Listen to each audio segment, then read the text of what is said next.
with regards to YouTube. Just give me 1 sec to get it all set up, everybody, because I do have to kind of restart the live and restart the setup.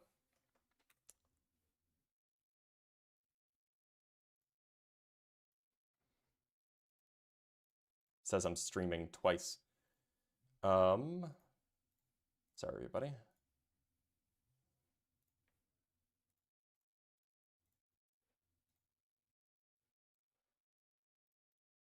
And for some reason, my pop-out chat still isn't working, so we're still just going to have to do the original way of just looking. Anyway, okay, we should be good to go. So let's bring up another guest. The flat earth crowd sometimes does seem to be decreasing. Carson, how's it going? Hey man, how are you? I'm doing all right. Do you believe in God? I do. I'm a very big Christian. Like, how tall are you? Like 9 feet tall? I'm 6 foot. Um, That's not very, honestly, that's I not a didn't come very on big here. Christian. No, but it's a joke. Yeah, so go ahead. I came on here. I'm not someone that's gonna like sit here and banter you for what you believe in. You believe in what you believe in, and that's okay. But one thing that I do want to say is, um, as a Christian, and one thing that's always helped me through my belief in my faith is, if God is not real, I spent my life believing in something that wasn't real. But if I Mm-hmm. spent my life not believing in God, then I wasted my eternity.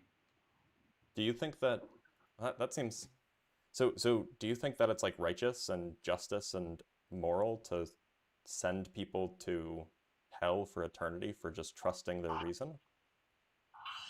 Um, to an extent. Um, You, my how do you figure? my thing about faith, and one thing that I've learned growing up in church and stuff, is you got to have faith and you got to follow the Bible to be considered a good man, and heaven is considered for good people. Well, I mean, you didn't really answer my question. So, like, when an atheist dies, if Christianity is true under your worldview, what happens to them? I mean, if they didn't put their faith in the Lord, then they would go to hell. And what happens in hell? Um, the Bible, it's basically just a life of torture, if I'm being quite honest. Now, would you say that somebody who, they thought about all of the religious propositions and they came to the conclusion using their God-given senses, using their God-given reason, that, well, it just doesn't seem true that they I somehow mean, deserve torture forever?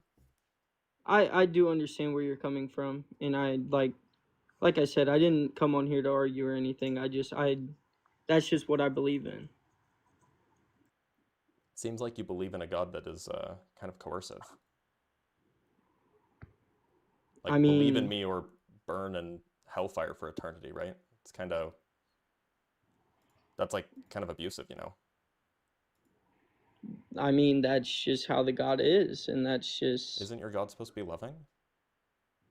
loving the people who put their faith in them.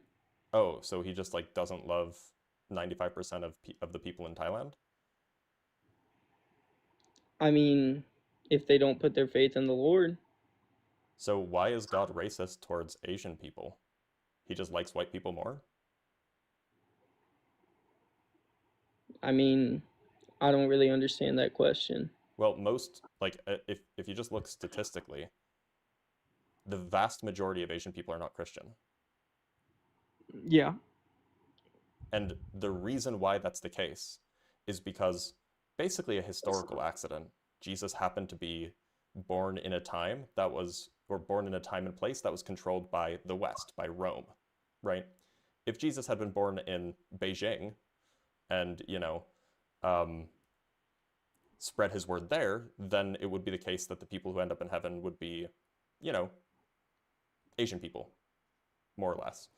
Um, so it seems like God just decided, yeah, I just don't care about the Asian people. I only care about the people who are, European or European adjacent. I mean, used a lot of big boy words there. I'm not gonna lie to you, man. Okay. All right. Well, Carson, I'm Uh, gonna let you go, but thanks for being here, bud. Hey man, Jesus saves, man. And you too can save by shopping at Walmart on Wednesday mornings for Senior Citizen Day.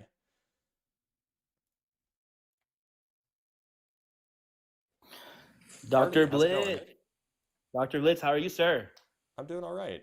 Do you believe in God? Uh, I think that it's I'm agnostic. I have a feeling you are too. Well, I'm an agnostic atheist. Okay, Dr. Blitz. So you were like so brilliant. Like you could teach the world about like positron. Like there's so much I like do. quantum theory stuff that like I want like I need to learn from you. And like but like we're dealing with these atheists. I mean these deists, or you know what I mean? These Christian type of thing. This flat earthers. It's like bro, like there's so much brilliant quantum stuff that like us lay people What don't understand. what do you I do 2 science lives a week, and every day I post science content, No, right? you're going. So like I don't know, man. I don't know what the complaint is there. All right, let's bring up a guest from YouTube. Dave, can you hear me? Yeah, I can hear you. How are you? I'm doing all right. Do you believe in God, Dave? Yeah, I believe in God. I kind of had my journey with it. I was like an atheist at first, Okay.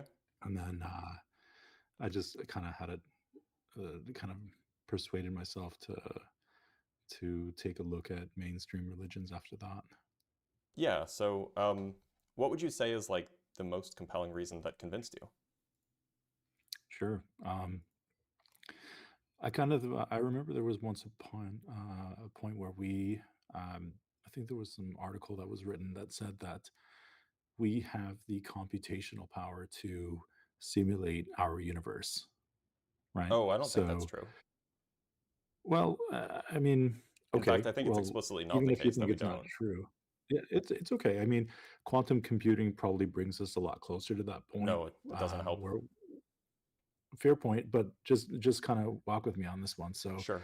let's say if we couldn't make a universe as complex as it is right now with our current computational power, we can still make a simulation of a universe where there can be entities in it, and there can be, you know, we can replicate as much as we can with our computing power. Would you agree on that? What do you mean we can Okay, make as so many like we can simulate. simulations, I like mean, low on a resolution scheme. sim we So Well, are you yeah, saying that we can like a do as lower many low resolution. resolution simulations as we want? I'm not necessarily saying that it's unlimited. I'm just saying that we have the ability to create even a rudimentary version of what already exists, right? So Yeah, sure. It's take it like for called The example, Sims or Universe something. Sandbox on Steam, right? Sure. Sure. That's an example, right? So if we were to do that, Mm-hmm. um, and you were to take a look at any sort of simulation, let's kind of change gears. Sims, right? It's most recent, I guess, Sims 4. You have these people that live in some fake world, fake to us, but real for Mm-hmm. them, right? I'm not saying that I believe that they're sentient or anything like that, but in a perfect simulation, they would think that they're sentient, right? So, in a sense, code is made up, ones and zeros in a binary system, and then I guess there's superposition in quantum, but we don't even have to go down that path. But anyways, I guess my argument is if there's if we can create even a rudimentary simulation, and a simulation, a perfect one would be where they think that they're sentient, or they're able to exist in it and have their own relationships, like in the Sims or in Universe Sandbox, where there's gravitational forces between planets and stuff like that. It's all done by code. To us, it's just code, right? Mm-hmm. I guess in our universe, that could be made up with matter and atoms, and everything's built using some type of construction, building blocks. So, in that instance, hypothetically, if we, and this kind of takes some outside thinking, right? So, hypothetically, we could be in what we think is like a simulation, right? We could just be code. If you go on YouTube, you see clips where people say, "Oh, that person's glitching out" and stuff like that. And I say this comically. I don't say that I believe that we're all software or anything like that. But when someone's not responding well, or they have some sort of medical condition, where we call cancer, but it could just be cells that just want to reproduce, as if it was like a virus, right? We even use those So terms. look, so I'm familiar with the simulation idea. Um, is your Mhm. contention that the simulation idea is probable, that it's likely, or just that it's like theoretically It's possible? it's theoretically possible. So if that's the case, then it would be compiled, right? And then someone would have to take the action to compile it, But probable and right? plausible are not the same thing. So like or sorry, possible and probable are not the same thing. Possible and plausible are not even the same thing. I mean, Fair. it seems like if this is the thing that is compelling to you, like I could just as well say, well, it's possible that there's like a unicorn that is hiding behind Jupiter, and like you would be compelled to believe that too. But it's not enough for it to be Fair. possible. It has to be plausible or probable. I mean, there's no real way to know if we're in a simulation or not, right? That's just simulation theory, and I'm glad that you But recognize that if there's no that's just reason out to, there.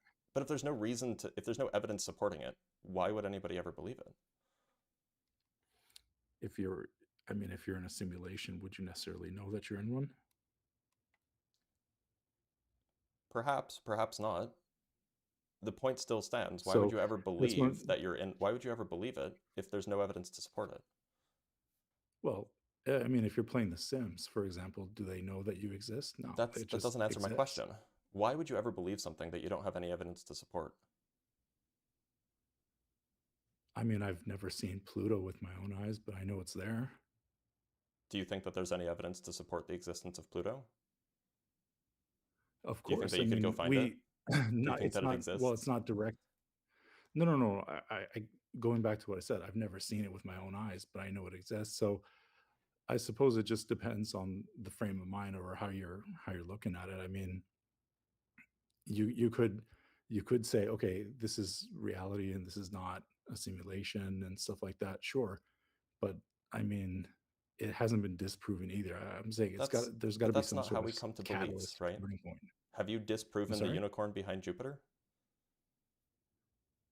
I mean, in theory, it could just happen. I mean, it's Yeah, but you right. don't believe If it's we're true, talking right? about no, I think it's highly improbable. I mean, given enough like on a time frame that's long enough, I'm sure there's some matter mixing with Sure, antimatter but where it could probable happen for a wasn't your blink standard of of an eye. evidence. Probable wasn't your standard for belief. You were going with, is it theoretically possible? And that was I think enough for so. you to believe that, we are God's simulation, if you will. Uh, Absolutely. I think our DNA, building But if blocks, it's all that sort of stuff possible, matter. if possibility is enough, then why not believe in the unicorn hiding behind Jupiter? Because that's possible. Sure, but we're talking about something that we can recreate with ourselves, right? So we can No, we create can't. our We own cannot create a universe like simulated our own. universe. No, no, no. I said we can create a universe, right? Okay. Do you watch Rick The and Morty, question is can we or create a have you universe watched like it? our own? That's the important point, right? Well, I'm using a rudimentary example. So the reason why I asked if you watch Rick and Morty is I've because they seen have an Rick and Morty, episode yeah. where you know the episode with the car battery, Yeah, yeah, right? Where except everyone's sitting on the there's like an right. actual physics issue with that thing. This is not like a Oh, computer issue. sure. This is a physics issue. I'm not a I'm not a physics major, so I'm not arguing. I'm sure that it's wildly exaggerated, but these are people who were just on step boxes, right, doing what they thought was productive, and they were in their own sort of universe, right? And then they had their own scientists Right, who right. had their own I get universe, the idea. I get the idea. But unless you right? can show that it's even possible to simulate a universe like our own, why on earth would anyone ever believe that? It's, it, I guess because we can do it on a smaller scale. That's So probably that it. doesn't So mean that it it, that it the- would, so we could all what we so we can also calculate, and this is going to be a esoteric example, but we can calculate, you know, Busy Beaver 5. It's a number, it's a computer sure. science thing. It's a calculation. But you Yeah, can yeah. prove that it's impossible to calculate Busy Beaver 8, I think. So just Have because they you can do something on a smaller disproven? scale doesn't mean that you can do something on a bigger scale. But I suppose so, but it hasn't been like I It has suppose been if you can actually. argue for it in one way, could you not argue in the opposite direction So that it could so very well be that too? there are fundamental computational limits in our universe, not as a result of technology, but as a result of physics, because flipping a bit takes energy. And so this has actually been Sure. studied. I made a video about it a while ago, about basically showing that within the confines of our universe, it's not just technologically impossible, it is physically impossible to even simulate a low resolution version of our universe. Low resolution being that Mhm. sufficiently low resolution that we would have never noticed the difference. So like, Mhm. it doesn't simulate everything down to the perfect quantum scale, but it does simulate things down to the level where where we have experiments that can test it. And like it's been shown that like that's not possible within the confines of our universe. So there is reason to think that this is not something that can happen. I understand. I understand. I think that the laws of physics would definitely govern how far we could go with that. But I mean, mathematically, we also know that. I guess what I'm saying is, do you believe in string theory, or maybe not necessarily No. believe in it, but okay.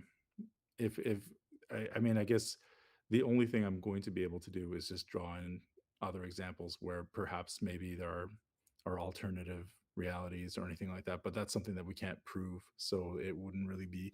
I guess ultimately, if my root argument is, if we can make a smaller version of a universe, and let's say it's confined down to a hypothetical city, right? Let alone a universe, but it is the entire existence and universe of like a sim or the universe sandbox or something like that.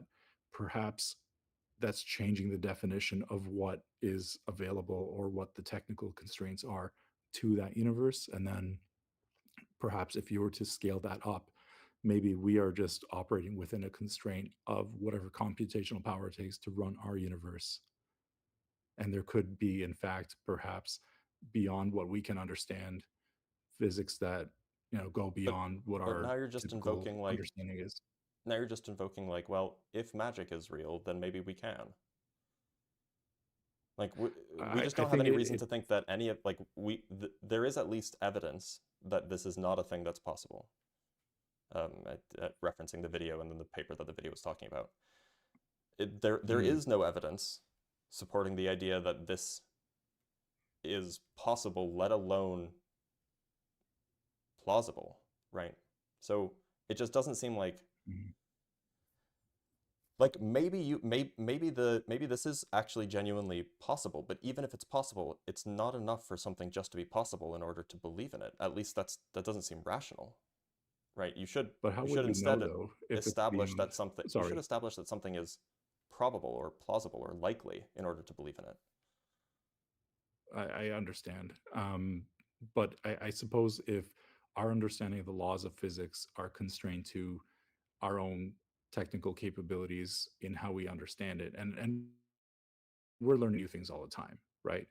But what if there is a higher intelligence within our universe that has discovered higher planes, new forms of physics that we just genuinely don't have a comprehension of?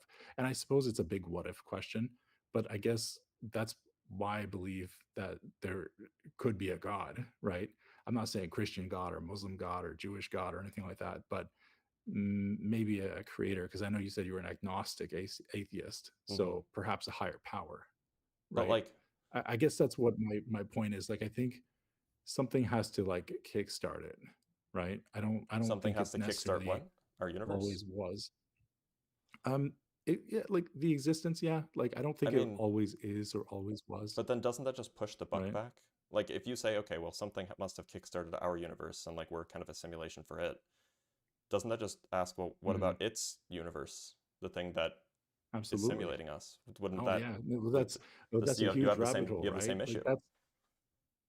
that's and that's why that's what took me out of atheism, because I'm like, okay, well, if that's the case, let's say it's just some college dude, who has infinite computational power compared to what we understand, then yeah, absolutely, it would fit that box perfectly, because then they obviously have the computational power we don't. Maybe some civilization has harnessed a Dyson sphere to some, you know, proportions that we could never comprehend or But wrap our minds around, and they can make it, and it's stuff that we'd never understand. They would look like gods to us, how but is they that an might answer not to my be. question of, I mean, like if supposing that it is possible that Mhm. and I'm not even willing to grant this, but just for the sake of argument, let's say that it is possible, and that it's Sure. actually true that we are a simulation, that in some dude's garage, right?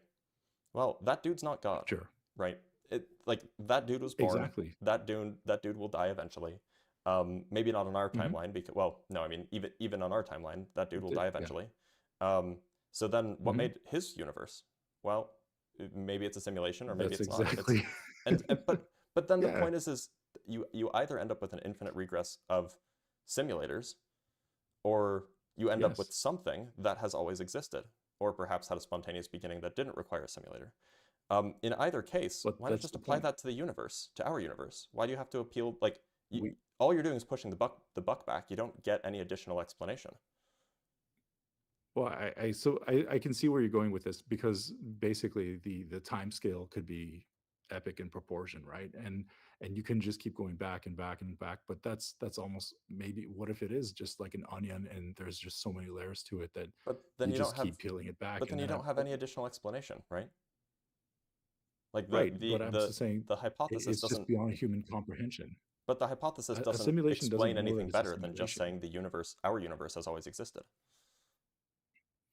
Understood. But like I said, a sim doesn't know that it's in SimCity 4, or what is it, The Sims 4, right? Or Look, if you're playing the old classic SimCity, the residents don't know that there's just some that's computer game irrelevant. on DOS. The point is if we're comparing hypotheses, if we want to come to good conclusions, we need to have some way of comparing the hypotheses that we have, right? So we have two competing hypotheses. On the one hand, we have an infinite Okay. chain of simulators. On the other hand, we have an infinite chain of moments in our universe. One requires far more assumptions than the other does. So why accept this? Why even take the simulator hypothesis seriously? No, I see your point, and I guess for me, it's because I can't answer that, and I guess because in that sense, there are things that could just be beyond our human comprehension, given the technologies that we have, right? Look, So if that's the case, that's not relevant for the question I asked. So we're doing theory comparison, right? You have two different explanations that account for the same phenomena. One is an infinite chain of simulators, the other is an infinite chain of moments in our universe. They both account for the phenomenon in exactly the same, or they both account exactly for the exact same phenomena, meaning anything that we observe in the universe can be accounted for using my explanation or using your explanation, right? Now, if we want to be rational, we need to come up with some way of determining which of these two explanations, which of these two theories, is a better explanation. Or you could say that they're equally likely and then just not take a position, right? But if you're going to analyze these different theories and they explain the same set of facts, the only way to analyze them is by looking at theoretical virtues. So theoretical virtues would be like elegance, it would be like simplicity, it would be like, well, those are like kind of the two big ones, right? Elegance and simplicity. And in both cases, and when I say simplicity, I mean like it has fewer built-in assumptions. yeah, In both cases, the explanation that doesn't rely on an infinite chain of simulators wins out. So why would you ever consider it's like the Occam's the razor, right? infinite chain of simulators position? I mean, I totally hear you loud and clear. I mean, you're talking about the explanation with the least amount of assumptions, right? Mm-hmm. So, in my perspective, yeah, in theory, you could go back and back and back and back and back, and to infinity, I suppose. But just to kind of answer your question, that's how I found my way to religion, because I'm like, I could create a simulation in code, and I could be the creator, and I can create entities or sprites or beings who have no idea that they're in a simulation, and keep it simple just to that one level. And that's how I had observed it. So just to kind of answer your question, that's how I came to that conclusion. It's, maybe not persuasive enough, and that's okay. That was just my 2 cents. Okay. Well, Dave, I'm going to let you go then, but thank you for being here. Yeah, no problem. Thanks for having me. Take care. All right, let's bring up another guest, this time from TikTok. All right, let's bring up Scott.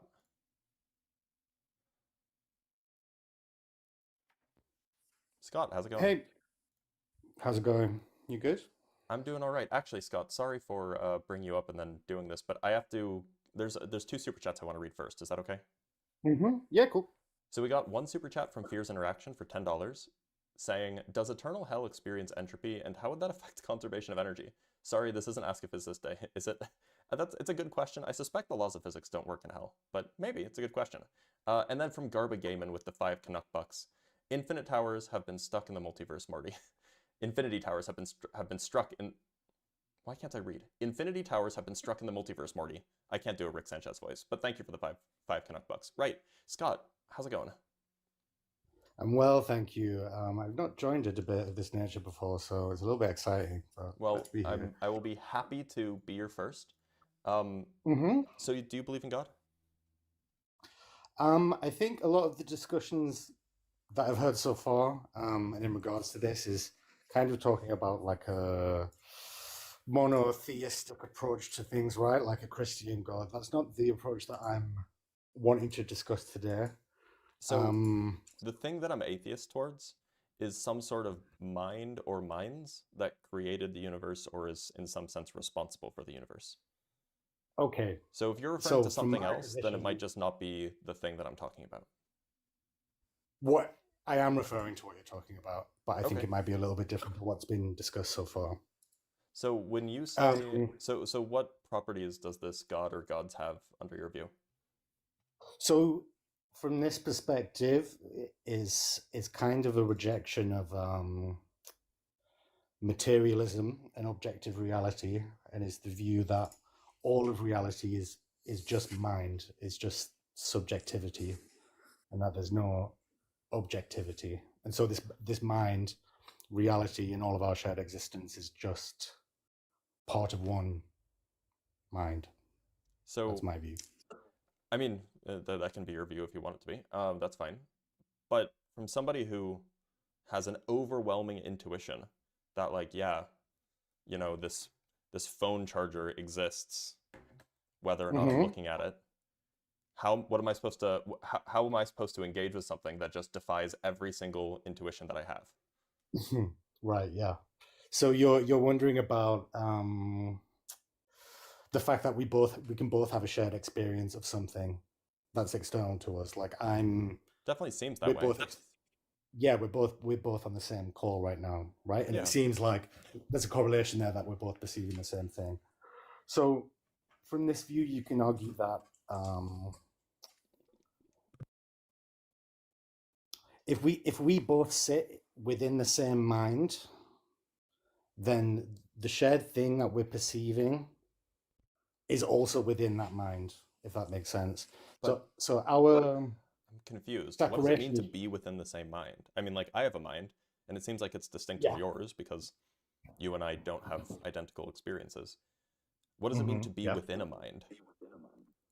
So you can argue that our unique experiences are the separation between you and I is a bit of an illusion. So the subjectivity that I have and that you have are it's a very powerful illusion, but the way that we can so if there's a red cup on the table, the way that we can both perceive the same red cup is because it exists within one mind, but our feeling of separation and our unique perspectives on that one thing is in fact an illusion. So as an So, analogy, but now just you're just asking me that go on. to take. I mean, I know, like I understand the view. Like, hmm you don't need to. I don't need an analogy. Okay. But it sounds like now you're saying, well, in order to take this view seriously, not only do I have to reject the idea that there is an external world, which seems wildly intuitive to me, I also have to reject the idea that I exist as an independent entity, which seems like self-evident. I don't necessarily think you do have to believe both of those things. So what was the first one? That there Remind isn't an me. external world. So I'm not necessarily arguing that there isn't an external world. I'm more so arguing that the external world isn't made of the material, it's made of What? mind. So if there is an external world, in what sense is that different from saying that materialism, like Like if you're saying there are like, you know, this phone charger does Mm-hmm. exist external from my mind, Mm-hmm. Yeah. in what sense is this different from materialism by another name? Like the atoms exist Yeah. outside Yeah. of Yeah. my mind. So that just sounds like materialism. So the idea with materialism is that the world is made of stuff that isn't conscious, right? And then So consciousness arises from that. would you say then that like this phone charger is conscious? I wouldn't say that the phone charger is conscious, but I would say that the only thing that exists about the phone charger is the experience of it, which is consciousness, right? Well, but Like we can't I'm a little directly we little can't confused about directly that. perceive we can't directly perceive objective reality. You can only subjectively perceive it. That's the nature of Sure, that's fine. consciousness, I mean right? that's literally in the definition of experience, right? Or in the Yeah, definition of perceive. sure. But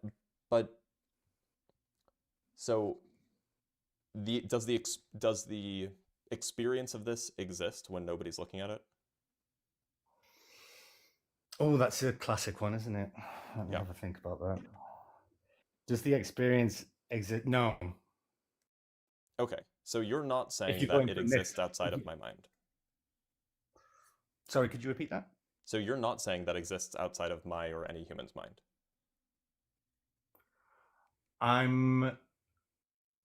So each of the minds that we have as distinct individuals, the separation of those minds from the broader mind that is experience is just an illusion. So I'm arguing that reality is essentially only experience. And so if nobody is directly perceiving the phone charger, then it doesn't exist whilst it's not being perceived. So what is it while it's being perceived? What is it whilst it's being perceived? Mm-hmm. Could you elaborate on your question? Yeah. Does it have ontology on its own? So you mean like, does it have what is the nature does of it it? exist independently of my own experience when it's being perceived? It exists independently of your experience as an individual, but it doesn't exist independently of reality, which is mind, you know? Well, nobody It's a would little ever bit say that like, this exists independently of reality, right? Regardless whether you're a materialist or an idealist. So what you're telling me, and correct me if I'm wrong, is before I perceive this, I mean, nobody else is perceiving this right now because it's in my room and my door is closed. Yeah. Nobody else. So when I'm not looking at this, not only does the perception not exist, there is nothing that exists about it, right? Is that what you're saying? Maybe not. I think as an analogy, you can kind of think of it as like the conscious and the subconscious or unconscious mind. So it's still there, but it's on it's kind of on the move to the periphery of our awareness. Okay.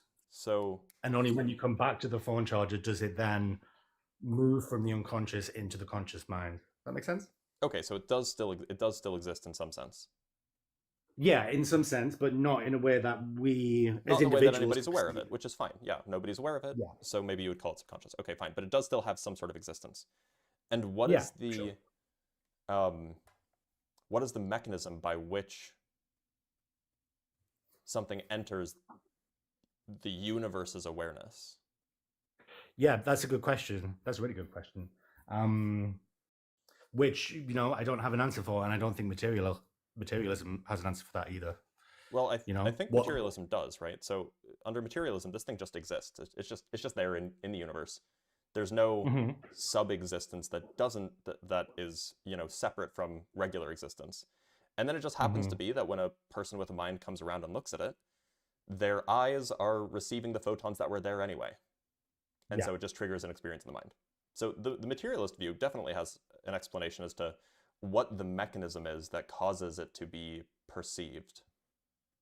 Yeah, I guess how I interpreted your question was more about why is there something rather than nothing? No, it was 'Cause just it- about so like you- why like I mean Okay. so we have our minds, right? In your worldview, we have our minds. Mm-hmm. And those minds are not made of things. They're not triggered by external material objects. So what is causing the mind to Ah, change? what? Okay. What is Yeah, yeah. triggering the appearance What are of eyes this for? object in the mind's experience? Are you kind of asking like what are eyes for? Like what is the point of eyes? No, I'm asking like what are the equivalent of eyes in the In this real worldview. ontology that you understand it to be? Mm-hmm. Like what is the thing that's causing? I mean, if this thing is subconscious, unless I guess there's a few different explanations, right? You could say that this thing itself is causing itself to leave the subconscious and enter the conscious or something like this, right? Yeah.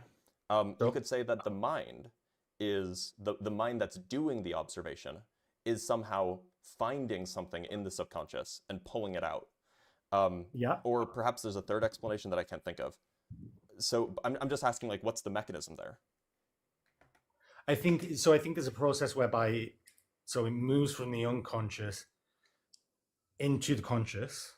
Now, what causes that? That's why I interpreted your question as like, why does anything happen?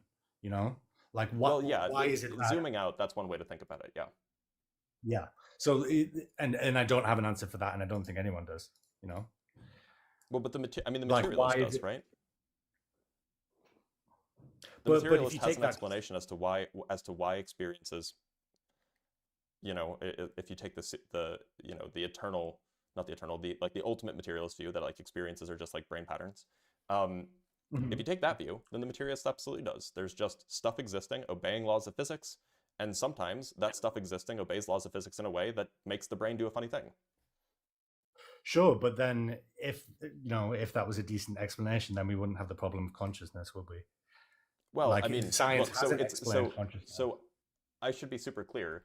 It's an explanation. It's just not an explanation we can prove, at least not yet, right? Yeah. But what I'm saying is it doesn't even seem like the view that you take provides any explanation. But I think it makes more, in my view, it makes more sense than the materialist view. The idea that somehow, there's a reality exists that we can't ever know exists, this objective world, and then from this objective stuff that we can never confirm is there, somehow consciousness and subjectivity arises from it. Well, I mean, doesn't in really the make sense materialist to me. worldview, again, in the materialist worldview, you kind of do have direct access to the material world, right? Go on. That's what your senses and that's what your brain do. Yeah, but that's subjectivity. Because you can, Again, in the materialist view, which is not like a view that I necessarily defend, but in the materialist view, you could just read off somebody's subjective experience from their brain patterns, yeah, theoretically, right? And because their subjective experience is exactly their brain patterns, then like there is a direct link between the brain patterns and the external world, right? That like the link is the That's laws the of idea. physics connecting the inputs to the outputs. Yeah.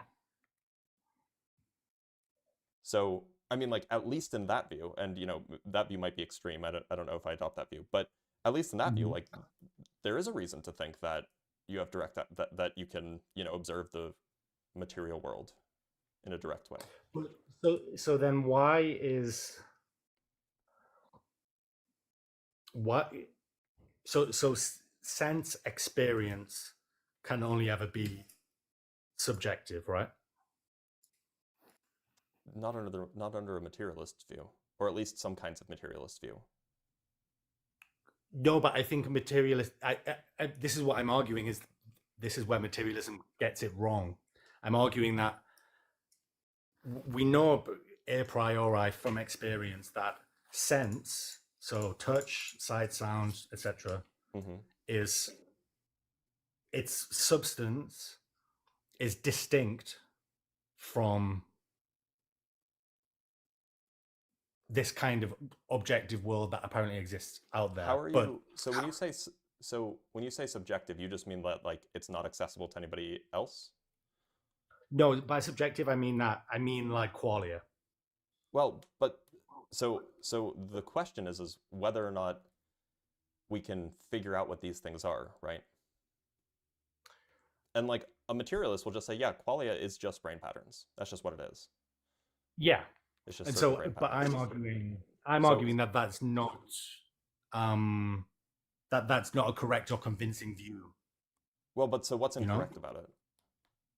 What's incorrect about it is that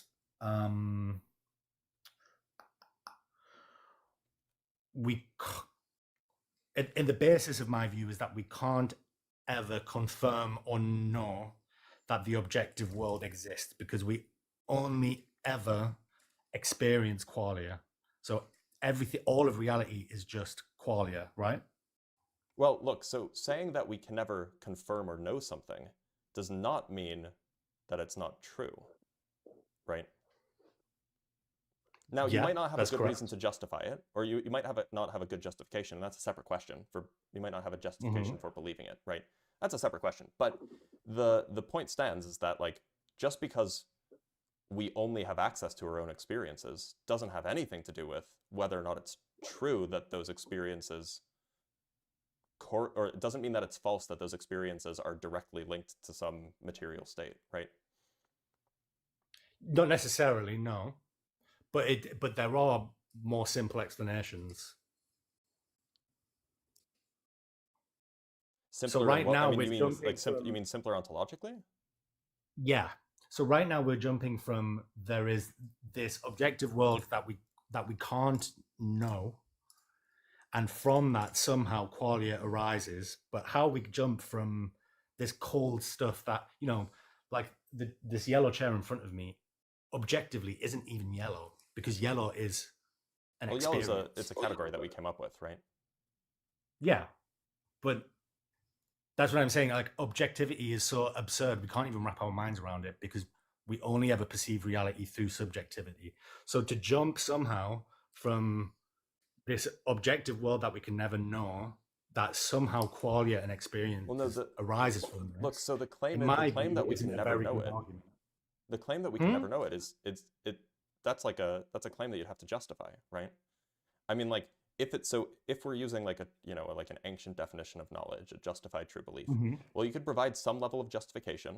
We have seemings, we can run empirical experiments or something like this that at least gives some level of justification, meaning that your credence is not zero. It could be true. Could you help me?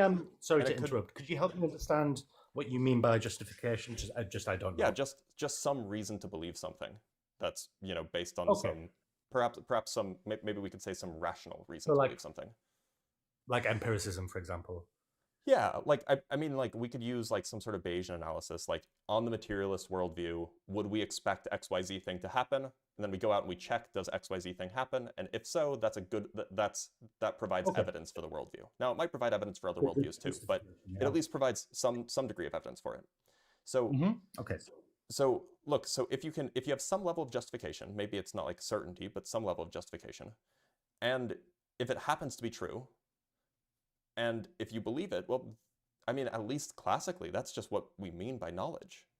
So you would have to, so if you want to say that it is impossible to know, you would have to show that you'd have to show one of three things. That one, perhaps it's impossible to believe it, which I suspect that you're not going to fight that. Two, you're going to have to show that it's not true. Or three, you're going to have to show that there's no possible way to justify the belief. Okay. What was the first one again that you said I wouldn't argue? You wouldn't argue that nobody believes it. I wouldn't argue that. Oh, right. Okay. Everyone believes that. Everyone believes in the objective world, right? It's our dominant worldview. Sorry, let me rephrase.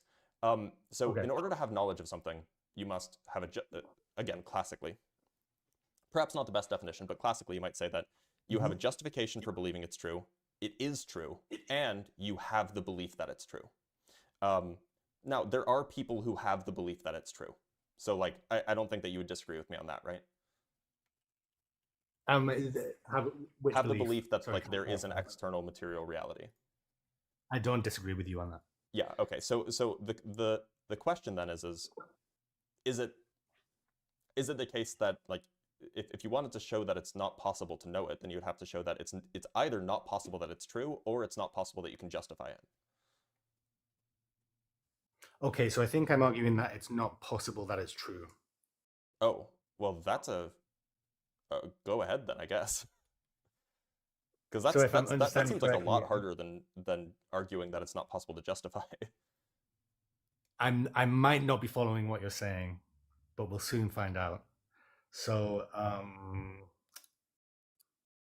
don't know, maybe we could backtrack.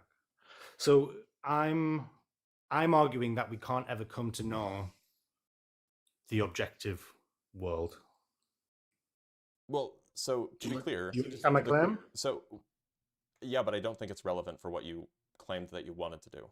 So we have a hypothesis that that the idea is that you're claiming that it's impossible to know that it's impossible to know materialism is true, right? Or that the objective world exists. It's impossible to know that. Yeah. So Yeah. if you want to show that it's impossible to know that, you either need to show that you can never justify that belief, or that the material world just doesn't exist. Okay. Yes, I now understand. Yeah, I'm arguing that you can't justify it. Yeah, okay. So how are you going to do that? So my argument is that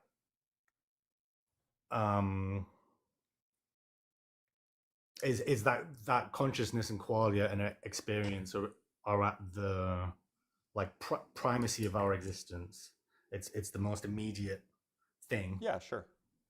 That we have, day to day. Yeah, they are self-evidently accessible. Sure. Yeah, exactly. And that's the only thing that's self-evidently accessible, in my view. Well, it is certainly one thing that is accessible. I will grant you that much. But to say it's the only thing that that's accessible, that's supposing, or that's presupposing the thing that you're trying to do, the thing that you're trying to prove, right? Yeah. And I think, with ontology, you have to do that sometimes. Is that right? Well, I would hope not. Would you agree? Okay.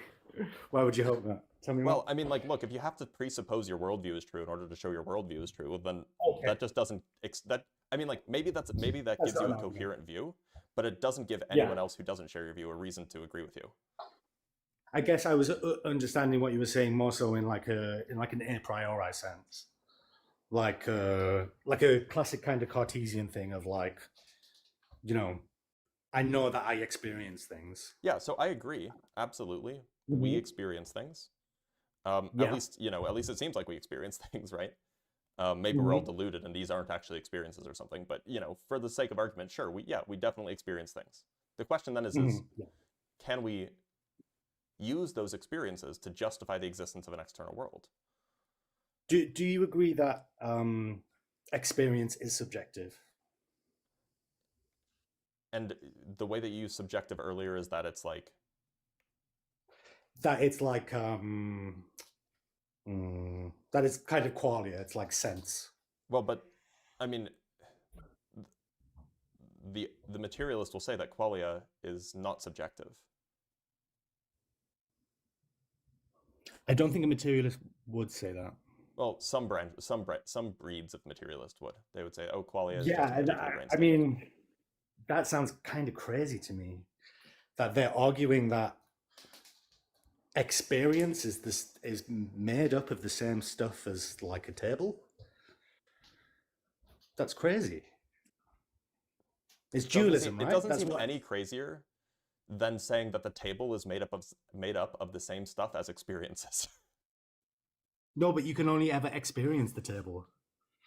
Right, but that's what I'm arguing. Look. I mean, if your argument is that something seems wildly counterintuitive, I mean, I might agree that it's counterintuitive. You're saying it's counterintuitive to say that experiences are the same thing as the table. I'm saying, you're saying that that's crazy, and I'm saying that it's crazy to say that the table is made up of the same thing as experiences. Like they both sound wildly counterintuitive. I agree. Yeah. I mean, this is the thing. Is like it's just this kind of worldview isn't anti-science at all. Like, science works with it perfectly. But these are just two different interpretations of reality. Hold on. Actually, now I'm curious. You said that it's crazy to think that experiences are made of the same thing as the table, but that's what you believe, right? You just believe that they're Yeah, both I mental mean, things. I could have worded that a lot better. You're right. So, do you understand like Cartesian dualism, or like the dualist perspective The in when it dualist comes to the problem perspective, I of think, has consciousness? its own issues, but I'm more amenable to it. Okay, so at the core of the dualist perspective is that there's consciousness, experience, and then there's stuff that That isn't interacts. consciousness, Yeah. like outside of us, Yep. right? So I reject that dualism, and I think that dualism is like our dominant worldview, right? Like in the West, and I don't actually know. is that right? The Phil Papers survey, dualism, idealism. I can just go check. Well, this sounds cool. What's this source? So sounds cool. there's like an online repository of philosophy papers, and I think like every 5 years or something, they basically run a survey of philosophers, of like professional philosophers, and they just ask a whole bunch of questions. And so there's one in 2020 that So what? And this is like a survey of the most common worldviews amongst philosophers. Well, so it'll be like, okay, so You spent your whole what do you life do thinking in the about trolley this. problem, right? Okay, cool. Or Oh, that's fascinating. yeah, so there's a lot of interesting questions like that. Let me see if I can pull up the one about. So it Well, I looks mean, like, just to well, I mean, because maybe you were this just isn't asking about what's the unnecessary dominant argument. view, and I'm just curious. I actually don't know. Yeah. Well, Um, but your approach to finding out what the dominant view is sounds like statistical, the most common. Whereas yeah, another way well, of I mean, that's what interpreting that dominant question could be means, right? ideological. No, I- I think there's different interpretations of that question. Oh, okay. Well, I just interpreted that to mean like, what do But most anyway, philosophers besides the believe? point. But yeah, go ahead. Completely besides the point. Yeah. So we were talking about dualism. I've forgotten Okay, where we by were the way, at in this the is conversation. so the so I found this just might be interesting for you. So so on the question of the external world, you have options of idealism, skepticism, or non-skeptical realism. I don't Yeah, actually know what so skepticism refers to here. my do you know? perspective is idealism. Okay, so skepticism, yeah, so there's accept or leans towards idealism, which is what you hold. Then there's accept or leans towards skepticism, and I guess external world skepticism is the position that we cannot have certain knowledge about the existence of an external world independent of our minds. Okay, yeah. And then there's accept or leans towards non-skeptical realism, meaning that yeah, we can have like certain knowledge that an external world exists. And you might be surprised to find out that 6.6% of respondents accepted or leaned towards idealism.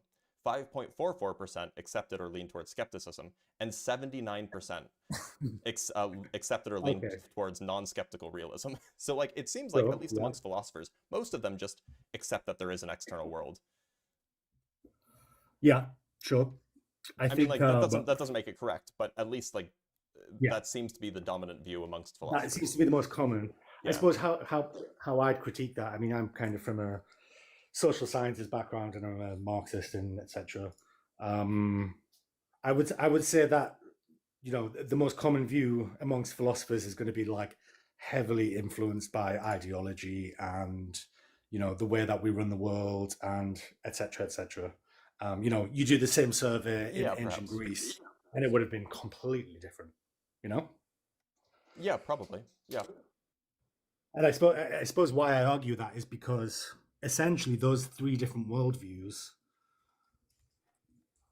you can argue all day about it, but none of those three worldviews can really be proved. Otherwise, they wouldn't be. Well, so I'm not a philosopher. I imagine that you're not either. I imagine that at least some of these people would say, "Oh yeah, we have like a strong justification, or perhaps even a proof that it's true." I'm sure that some would say that. By the way, I should just be super clear. The non-skeptical realism view encompasses both materialism and dualism, right? Okay. Yeah. So it might be the case, and like I can just see if there's a separate thing on dualism elsewhere. Yeah, Mhm. so I guess so there was a question about consciousness, which talks about dualism, eliminativism, functionalism, identity theory, or panpsychism. Dualism is accepted by like accepted or leaned towards by like 22%, and functionalism, which is kind of like a material view, it's kind of like the view that like the brain is sort of like a computer, is Okay. a little bit more dominant at like 33%. Oh, is But that like the universe has like a teleological function? Like, no, is it that kind it's of? that like Okay. what thoughts are is their function kind of thing. Um, Oh, okay. That's so interesting. like what thoughts and experiences are is what they do. Um, Could I and ask you to search for something really quick? yeah, sure. Could you find out the distinction between like idealism and skepticism? Well, yeah. Because So the I mean the thing that I mentioned earlier, idealism was slightly more prevalent than skepticism. okay, yeah. So I mean, I believed, and I'm. It sounds like I might be wrong, that idealism and skepticism are both like compatible as worldviews. Like they're not mutually exclusive. You can be both. So they could select more than one option. Um, and so like Okay. there were combinations. So like um, yeah, there were you could pick more than one. Um, and Yeah, I saw some people in the comments, and I'd be interested as well if you could like post this resource somewhere, the source, because I'd love to look at so it. yeah, I'll just copy the page into the.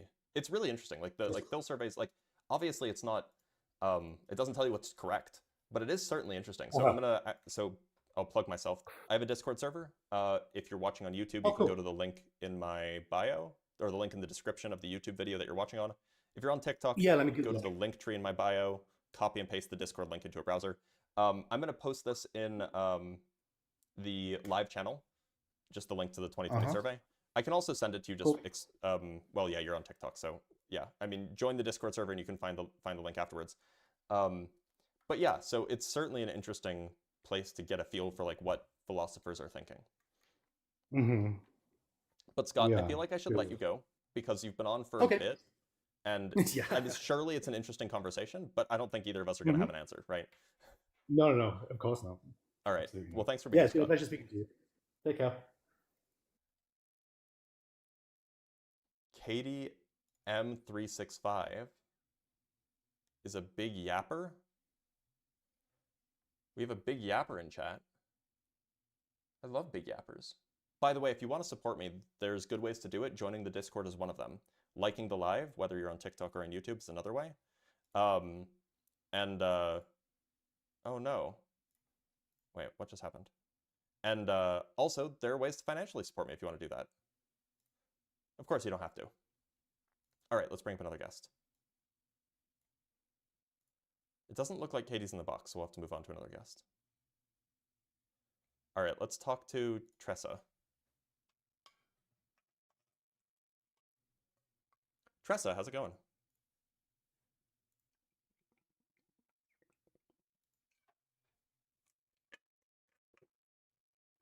All right.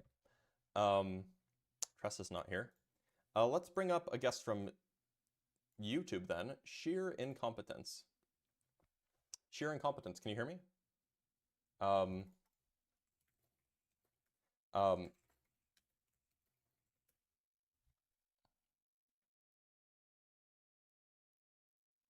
all right. Sheer incompetence. Sheer incompetence. All right. I'll have to move on to the next guest. Tag Enjoyer. Gotta love it. Tag Enjoyer. Tag Enjoyer, how's it going? Are you able to hear me? I can hear you, yeah. Awesome. Right on. How you doing today, man? I'm doing all right. How are you? I'm doing good. So we're arguing atheism here, is that true? Well, I'm an atheist, and the question is, can you convince me to believe in your God?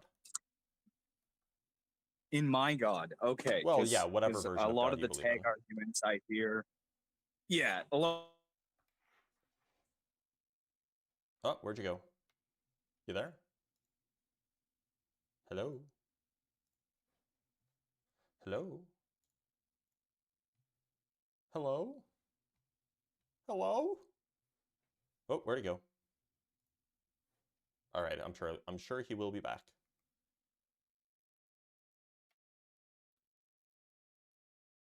I think that's him.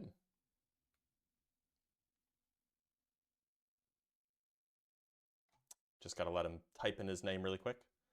And if it says tag enjoyer, then I'll bring him up. Oh, where'd he go?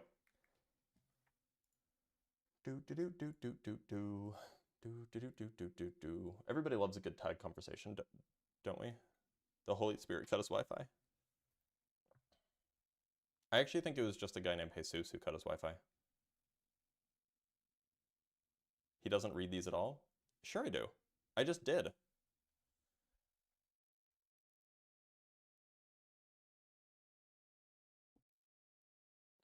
It's impossible that the beauty of this world was causal. It has to exist, a creator or something. All right, he's back. Tag Enjoyer, welcome back. Oh, I'm so sorry. I'm not sure what happened. You're good. But yes, the idea is that, I guess it boils down to metaphysics. Would you consider yourself an imperialist if you're an atheist? Do you mean an empiricist? Empiricist, sorry, my apologies, right. If by empiricist you mean somebody who thinks that all knowledge is gained strictly through the external world, then no. Where'd he go? How does he keep... It's not hard to stay in. It's just a web browser that you keep open. I don't know what the issue is there.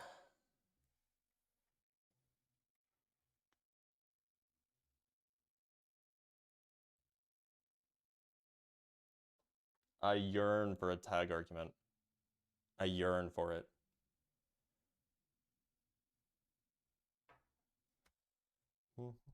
This is a long DM.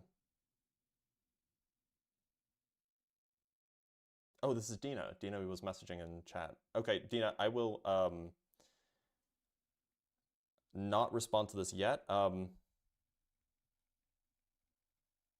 So I remember to respond, just because I don't have time to read and respond to it because it's a long DM. But I don't know where Tag Enjoyer is. I think that we're probably going to move on to another guest though, unless he shows up soon. Let's give him another 10 seconds or so. Oh, there he is. Is that him? Oh, that's Archer. That's not Tag Enjoyer.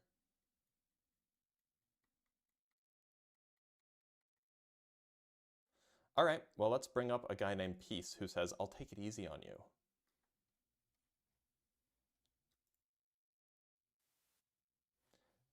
Peace, how's it going? Peace? Peace? Can you hear me? Peace? You have your chance.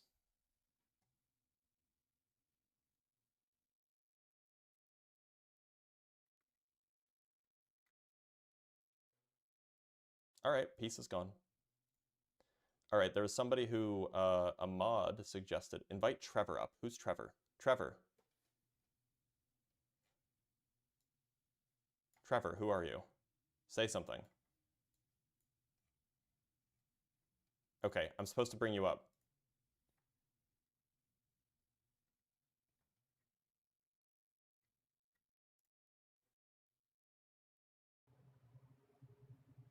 Trevor, I was supposed to bring you up. Hello. Wait, were you saying things in the chat? Sure, why not? Do you believe in God? Yes. Okay. And which one, if you don't mind me asking? The one that created the universe. Okay. And why should I believe that that thing exists?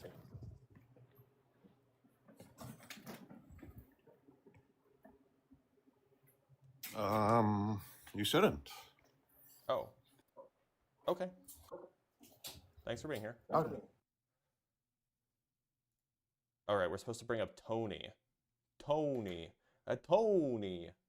Tony Johns. Oh, I can't. Why can't I bring up Tony? It says Tony isn't available. Why isn't Tony available? I alternate between TikTok and YouTube, by the way. So if you are... Oh, Peace is back. Okay.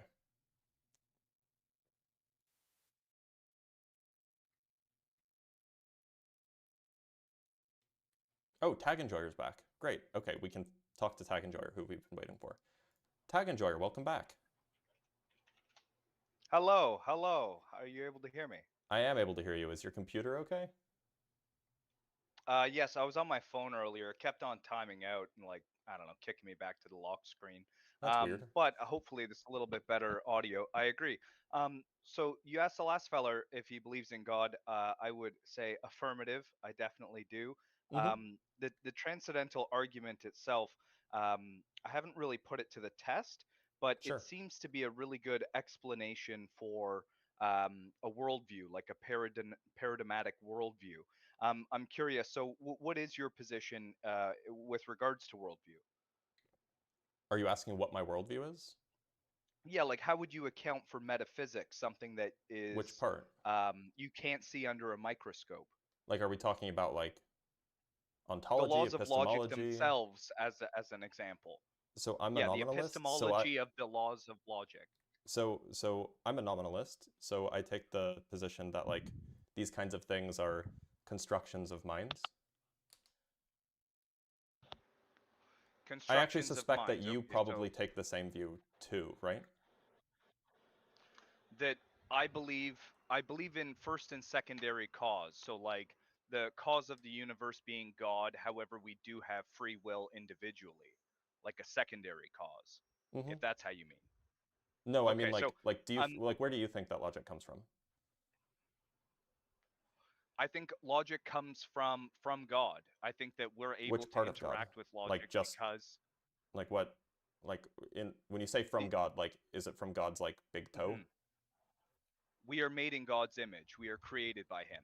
But that doesn't answer my question about like And where logic comes from.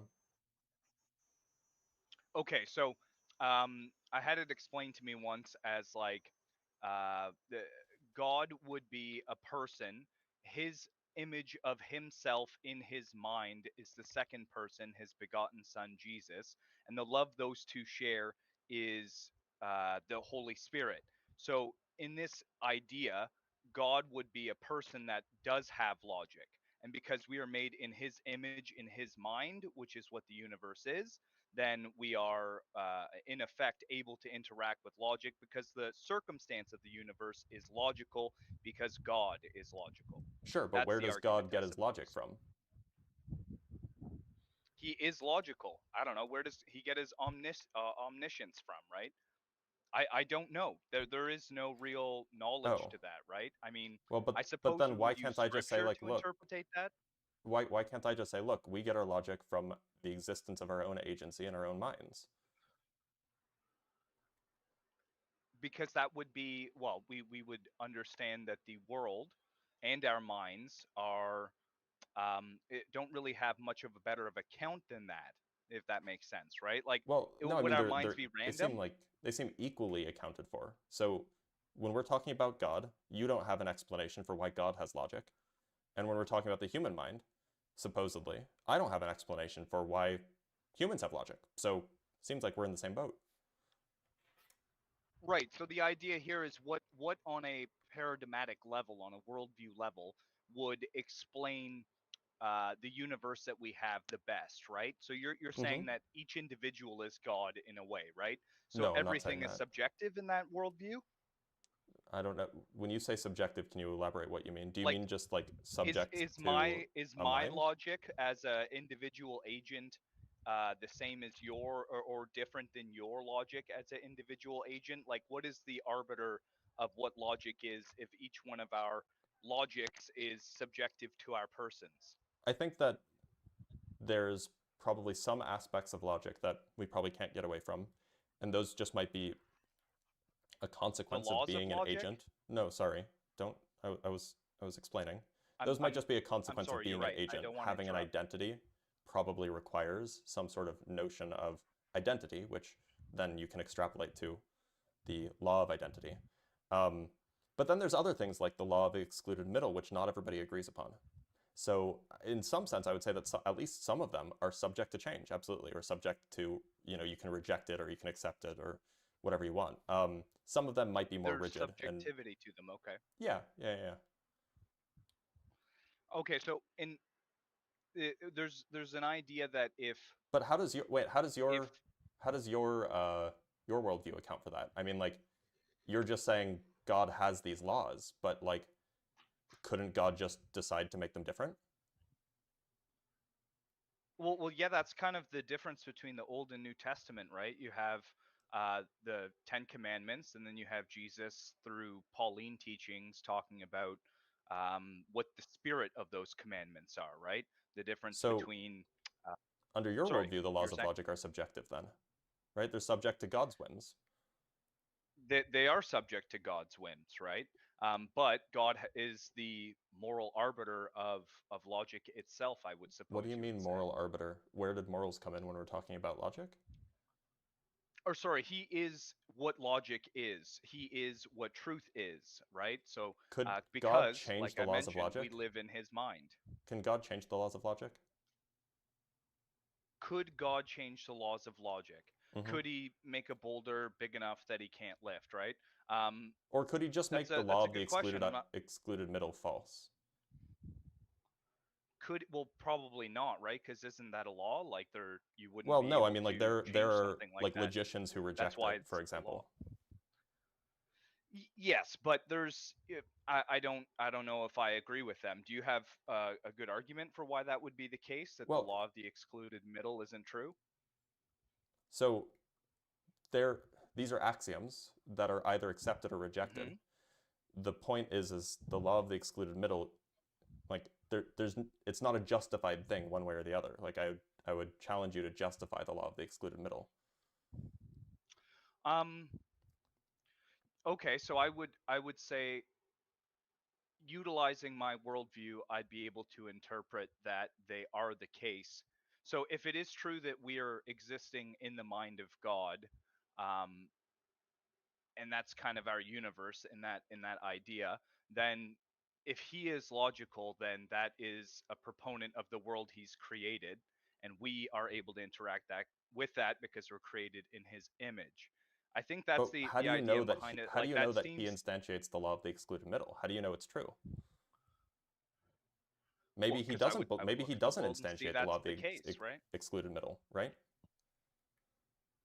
So I guess it would be, I believe that there's the idea of, like, Aristotelian forms being the case, and I think the explanation has to do with what the Eastern Orthodox called the energeia, which is the unlimited potential of potentialness, I guess, is the idea. And so that's what, I suppose you would explain it in a way that it could happen. There's possibility. He is itself the raw possibility of possibility in this, if that makes sense, right? Like, we are, Oh, I have no that's what idea a what that miracle means. is. That, well, so a miracle will be something that goes against the laws of logic, goes against the laws of nature, right? That this is possible in the worldview of God, and if that's the case, that God could change his mind, I suppose it could be the case, right? Miracles are possible. Would you believe that miracles are possible? Uh, Kind of by definition, no. By definition, no. So there's certainly, like, a bunch of examples of this. I couldn't cite books in particular, but we're talking about, like, prayer being able to heal sick and stuff like that. You would probably find, like, a biological reason for that. Is that Well, true? interestingly enough, with regards to prayer, like, this has been studied, and intercessory prayer is no more effective than a placebo when it comes to recovery, for example, or healing. So you're okay. So, like, the same percentage of people that benefit from prayer healing are the same percentage of people that might benefit from a placebo. It's Yeah. it's all mental, you're saying? Well, But it's but either would mental you or would you say non-existent, that yeah. interesting. So if that's the case, how would you explain that? You would just say that, like, I'm not sure how you'd be able to find that under, like, an MRI, under a microscope, right? Able Whatever to that find that it's phenomena well, I is. mean, if you can, so the point is that if you tell someone that you're going to pray for them, um, Hmm. and then they recover from their surgery or whatever it might be, that is as effective as giving them a drug or like a sugar pill and telling them, oh, this will help you recover. You're saying that's the same likelihood, Yes. but what is it that would generate the placebo as well as generating what's happening while you're under prayer? Like you're just saying that, like, Are you okay, asking why so placebos work? are we able to record what is happening under a placebo effect or under a prayer effect? That I don't is, know. like you said, a So, placebo. so I'm not a neurophysiologist. I don't know how well understood the placebo effect is, like what the actual cause is. But suffice it to say, the placebo effect is surely not some divine intervention, right? Unless you think it is, I guess. But Well, that's I'm not sure if that's the case, right? Like I do think miracles are possible. I think that our own thought seems to be able to will things. Like in the Eastern Orthodox perspective, there's a whole war of angels and demons happening in a spiritual world that we sort of interface with, right? So mhm. if our belief is pure, let's say, perhaps that can generate better causes because in the spiritual world, we're generating better causes through that trust, faith, or whatever that's supposed to be, right?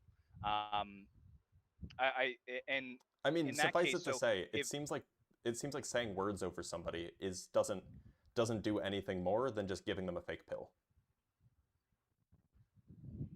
So like in that is to okay, so say I that see the argument. right. So regardless, it doesn't seem like prayer works. And just kind of on a broader scale, if miracles are supposed to be things that violate the laws of physics, we have like all the reasons in the world to think that miracles are impossible because we have all the reasons in the world to think that the laws of physics are universal. Interesting. So if okay, back to what we were talking about, consciousness and logic, it being like a personal thing. Um, if that's the case, how are universals possible? Well, when I say universal, I just mean it That applies everywhere. okay. Um, I'm not I do saying want like to get there's back some to that because that's universal how existence of something, but yeah, go ahead. well that's what I should probably argue is the consciousness concept, like, because this is something where it seems as though there's consciousness, but we can't really explain it. Do you believe that as well? Do I believe that there is? Well, so I have an experience that we call consciousness, right? Now, Okay. do I believe that we can't explain it? I don't know why I would have that belief. It seems like it's at least in principle possible to explain it. I don't see why it's like ruled out that we can possibly explain it. So I suppose the tag argument would go after consciousness in a interesting way.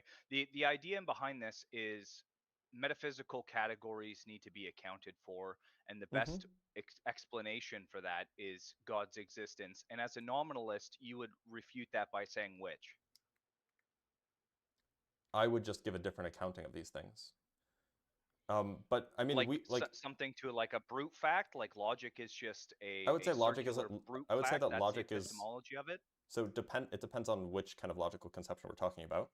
I would say that some of these are just human conceptions that we've constructed because they're useful, right?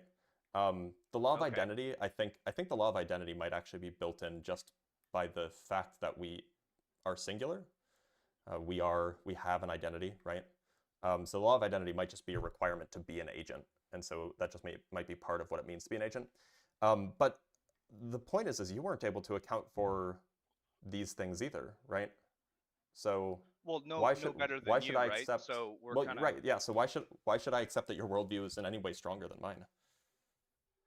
well because you would have to concede, as you just did, that there's like a brute fact to some laws of logic. There, I Well, would hold on. I go didn't say it's a into brute fact. identity. I didn't say it's a brute fact. I said that it might just be a feature of being an agent.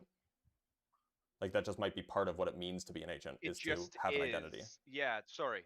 Well, You're right. that That's what I would consider a brute fact. Like, no. give you So another example quickly. yeah, Like yeah. identity over time, that tomorrow's going to be like today and the sun won't Just to be explode clear, or whatever, the right? claim is not it just is. The claim is that part of being an agent is having an identity, and that seems analytically true. It just seems like that's true by definition, right? Sorry, There's say like that again. Part of being an agent means having an identity, means having an having a identity. self. And so Mhm. if that's all the law of identity is, that things are themselves, then it just follows from being an agent. It follows analytically. There's no contingency of a thing just being that way just because. No, Okay. that's just true by definition. Right. So, what about this example? Like the number 7, if it's not a thing, it's like a concept. Yep. So is that concept agency? I Is wouldn't that say what you that. I mean wouldn't by say. I mean, agency? agency has a definition, and the Like definition what isn't gives included in 7 seven. its sevenliness, if that Well, makes I sense? think 7 is just like a name for a set of things that are convenient conceptions. Like Okay, so like if all of humanity tomorrow agreed that 7 was 6, that would mean that 7 is now 6. Is that the idea there? Or is 7 just are we talking about the like concept of this 7, or are we talking about metaphysical the category the that name of is? 7? So like consider so here's a good Mhm. example. Or a good way to understand my view. I would take 7 to have like the same kind of existence as I would take like a checkmate in chess. Like you can definitely point to real checkmates in chess, right? You can go look at a board and you can be like, that's a checkmate, that's not a checkmate.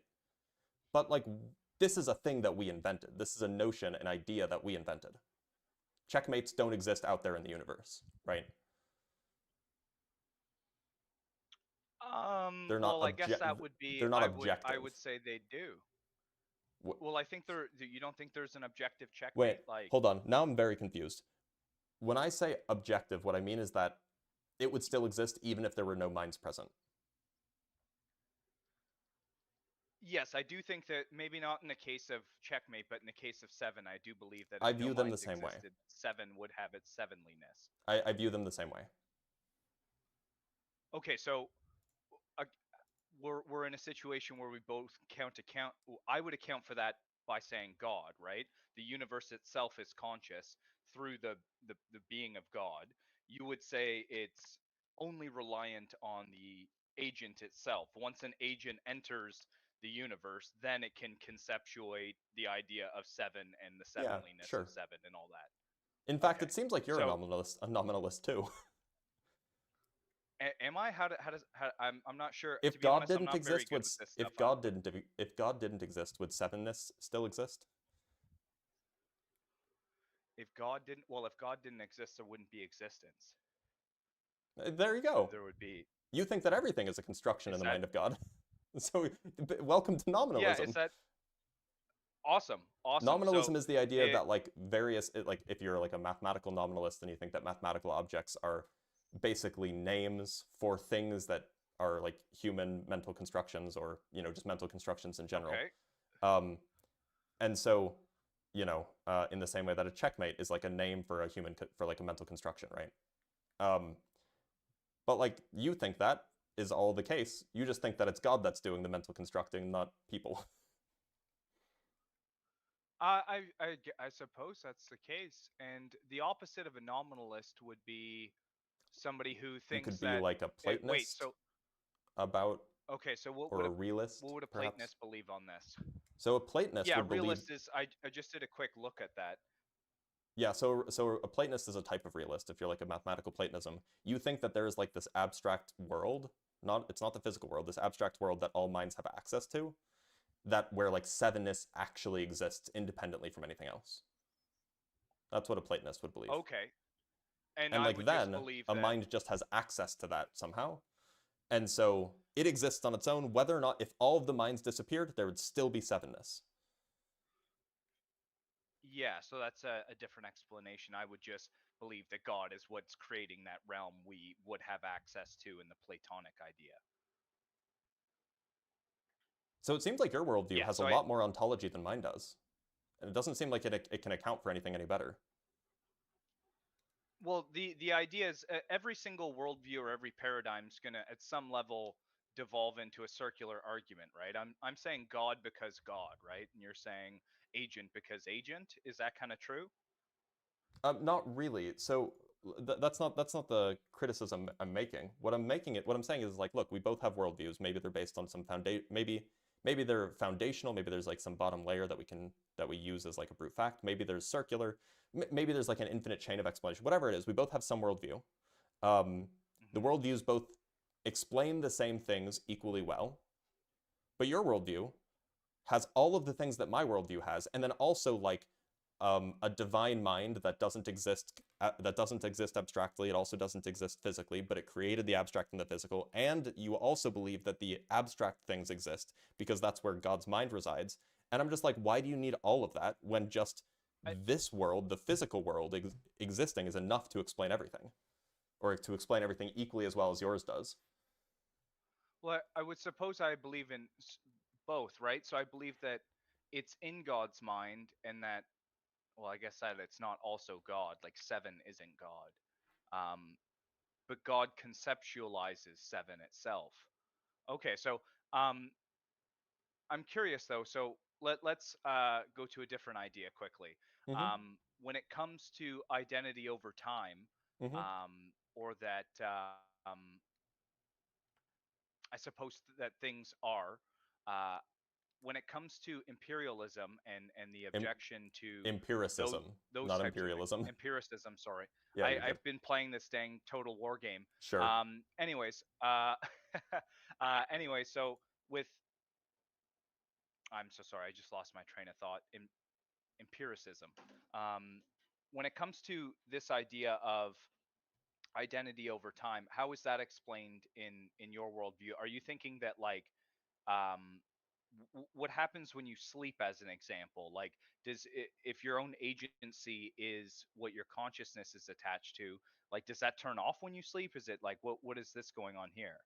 You're asking like what happens to the self? Well, let's take like anesthesia as an example, because when you sleep, like Okay. you might have some sense of consciousness, right? When you're under anesthesia, like your consciousness is just off. And is the question what happens to that conscious experience, or to like what's the question? Yeah, like if the agent has some type of biochemical whatever going on, whether it's like you said, anesthesia or dream state or psychedelic drugs or something, like does that, because consciousness is reliant on their agency, does that like malfunction that at all or anything like this? Like, does that seem to be the case? And Well, how do I we would just say record that that? How the do we know? consciousness, that the agency, they just turn off, and then we turn them back on. Okay, interesting. So, but that wouldn't, and because everybody's okay, so I guess the question would come back to you've heard about like the bear in the woods. I don't want to like swear or anything, but you understand that concept Yeah. that like in your mind you would say Wait, hold on, hold that on. I actually maybe don't know what you're talking about, because usually I just use that phrase as like a sarcastic remark. But what exactly are you trying to say? And you're allowed to swear, it's fine. like if when it comes to human beings and animals, do you believe that they have like are we individually, our consciousness creating the world around us, if that makes sense? Oh, And you mean so a I was tree going to say if falling a in a bear forest, not a bear in the woods. well, I come from a more rural place. If a bear shits in the wood, does it? Is what they always used to say. But you're right about the Well, tree. I would say That's yeah, what of they course more it does. commonly said. Okay, and that's because the bear has like agency and consciousness, and No, it's I like would just say creating the that world like around it. whether if the bear was a robot and it didn't have agency and consciousness, I would still say that it shat in the woods. Like that's like what's Interesting. the what I don't It's know an what the issue interesting. is. Like in my worldview, the external world exists whether or not there are minds here. Yeah, just I would it would be difficult. How do you account for the external world itself? It just is, right? Are you asking like why there's something rather than nothing? Like Yes, what are you exactly. asking? I mean, I don't I don't think that there could be nothing. I think that's kind of like definitionally impossible. Um, but suppose I didn't have an answer to that. I don't think you'd have an answer either as to why there's something rather than nothing. Well, I would invoke like Genesis, right? Well, Like, no. Why is there God a made it and it God was that good. created the universe rather than no God at all? Good question. I'm not sure how I would answer that. I got to be honest. Why would there be a God at all? Why would there be a God and I a universe that suppose. it created and everything rather than just nothing? I mean, like, look, the easiest way out is just say, look, nothing by definition isn't a thing that can exist, because existence would Okay. have a property and therefore it would have a property, and nothing can't have any properties. So maybe you can just say, well, there has to be something by definition of what the word nothing means. But even if That's there interesting. was I've some never way, heard that before. That's really good. even if there was some way that nothing could there could be nothing, well, nobody knows why there's something rather than nothing in that case. So I don't know. It just doesn't seem like Well, your worldview better accounts for that.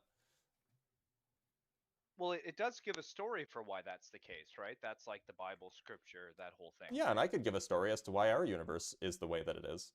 Well, to be clear, You're right. it doesn't give a story as to why there's something rather than nothing. It gives a story as to why the universe exists, and not, or why the universe plus God Okay. exists and not just God alone. Well, there would have been not a point in time, space, or matter where that was true, where there was just Father, Son, Holy Ghost, right? Right, Like but in monarchical surely you believe that. Trinitarianism, that would have been okay by them. They Yeah, yeah, decided to make yeah, yeah, creation sure. ad hom, right? Or not, or afterwards. Yeah, yeah. So I mean, sure, yeah. So the story that you have explains why it's the case, why it's not just, the Trinity existing and nothing else, and instead it's the Trinity Mhm. existing plus a universe. But it doesn't explain why there's nothing. It doesn't explain why there's anything. It just explains why there's part of something, right? And I could explain why there's part of something too. I could explain why our galaxy exists rather than our galaxy not existing. I could tell you a story about, gases coalescing and, stars forming. And I could tell you a story about that too. I could account for part Yeah. of everything, just like you can. Well, so I would rebut that in saying, what about purpose? How are you able to discern purpose? Because it seems like your worldview model is random. There's no good reason for it, which means that we don't have a reason to be good. There's no purpose in that world, right? So Is in that my true? Is that worldview, fair to say? no, not really. In my worldview, I would say Okay. that there is no objective purpose, but there are subjective purposes, surely. Namely that you'll have somebody who's, Oh, they have things that they care about and they set okay. their mind to that, and that becomes their purpose. And I don't see an issue with people having subjective purposes. Should there be, and this is an ought claim, should there be an objective purpose? Should there be? As Yeah, in, like, like, would okay. like, should in what sense? Like, would the world be better if there were? Well, that's exactly it, right? So Well, without that was a purpose question. being an I don't know what innate. you mean by should. Oh, sorry, say that again then. The question is when you Well, say you don't know should what I there mean be by an should. Okay. objective purpose, do you mean would the world be better if there were an objective purpose? No, I mean, is there a universal category of good that everyone should try to attain? I don't think so. No. Okay. So, and this is the idea. If the world itself isn't purposeful, then and then us as agents, we don't have an objective standard for purpose, Mm-hmm. then we're in a position where purpose is completely subjective, Yep. and that means there's nothing. Okay, so what about you've heard of the harm principle before? If by that you mean like some form of like utilitarianism, like do least harm possible kind of thing. Yeah, so would what stops like let's say a person's masochistic and they like, Mm-hmm. or whatever it is when you enjoy pain, right? If we're going to say people shouldn't inflict pain on people, but then there's this category of people who actually benefit from that for whatever Mm-hmm. reason it is, right? um, then how can we objectively say like we shouldn't hurt I don't those people I don't who think that like it, I I don't guess? think that morals are an objective thing. So I You wouldn't don't say think you can morals are an objectively say objective that, thing. because I don't think that Okay, so moral facts are objective. don't think that moral facts are objective. So there is no objective moral at all in your worldview. Is that No, true? that is true. Oh, sorry, that is true? It is true. Yes, I do. I don't think that morals Okay. exist independent of the mind. I don't think morals exist independent of the mind. Okay. Interesting. And so, but it seems like in reality that like people have clustered towards certain morals that seem to be good. Would you agree with that? So like how would you explain that Well, happening if things can be objective morals is not true? things can be universal, again, without them being objective, right? So universal just means that it applies everywhere. Objective means that it exists independent of minds. It could be that this is just a feature of all of the minds that exist, but if you took away the minds, that feature would disappear. So it might be the case Okay. that there are some universal morals that apply to humans, say, because of the way that humans are. One of the features that humans have is that we're a social species, and that might come with certain psychologies that we all agree with, or certain psychological states that lead us to all agree in, I don't know, that like you shouldn't unalive my baby or something. Yeah, so and because that was a bad thing in my history, it's like been passed down through what, my genetics, Yeah, and so it's just like an something like instinctual this? response or something. Yeah, it's possible. That seems totally possible, that there are some features of human psychology that kind of instill a baseline morality. That's an interesting argument. I do that there is I could theoretically believe in that. It seems like plausible. I guess my argument to that would have to be that like good and evil are on our hearts, right? Is the Eastern Orthodox idea. They Mm-hmm. would say that you know what evil is, and in the case that you use of killing children, that's bad because I suppose children are innocent and all this other things, right? That's just like woven into your very fiber, irregardless of genetics. It's because we're genetically linked to God, right? We're made in His image. So my question is, how on earth would you show that um, this property exists independent of your genetics or independent of your, human evolutionary development or whatever it might be? How on earth would you show that? Because every human has human genetics, right? I don't know how you would demonstrate that this is actually independent of it. Um, yeah, because humans do some pretty wild stuff, right? So like you couldn't say humans innately don't want to kill children when like Aztecs would do that at the top of Well, temples so for so, and thousands I of should just be years, super right? clear here. Or Um, whatever civilization. so the example I brought was that you shouldn't kill my baby, right? That's Okay. that Why? that view is far more primal than the view that somebody shouldn't kill some other baby, right? Okay. Like people can justify killing babies all the time, but when it comes to their own baby, no one will ever justify that.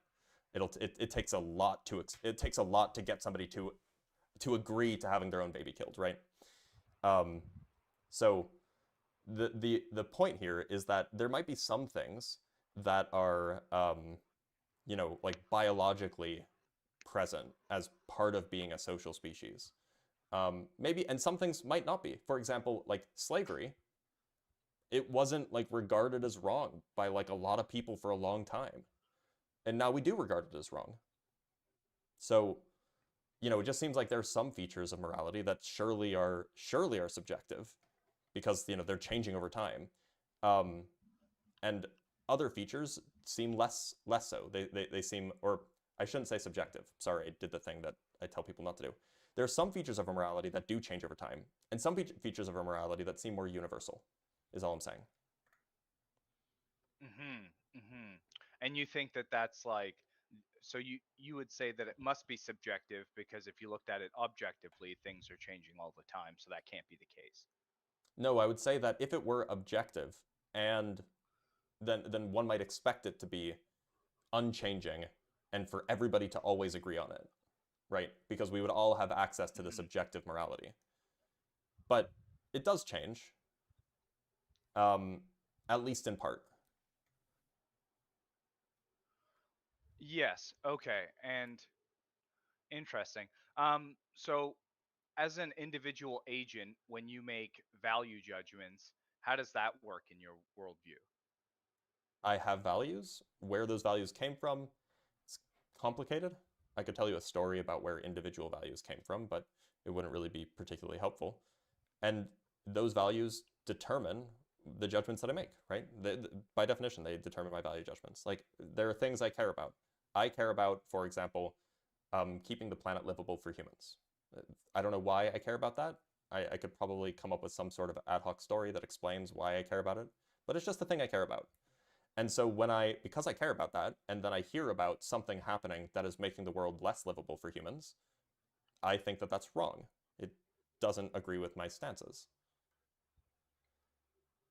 Interesting. But so if you were completely against the grain, imagine everybody hated the world and everybody didn't want what Mm-hmm. you just said that you wanted. You would, how would you resolve that in that worldview? Would you Well, think that do like I still there's hold a my view? objective standard Do I to still hate hold my that? view? Yeah, would Oh, well, I would just think that I they're all wrong. suppose you I would do, think that they're yeah. all evil. Well, I can see that in that worldview. But what is evil? Evil is what Evil is things that you don't like. dramatically go against my values. Okay, and those values are I could list a dependent few, on your but preferences, right? yeah, well, and I mean, you could say that they're preferences. Generally, I think that we use the word values and preferences in this like slightly distinct way. We think of like values as being kind of more fundamental, like more important to a person's core personality, and we think of preferences as being things that can kind of change on a whim. Yeah, preferences and then like tenets of a person's Yeah, like morality.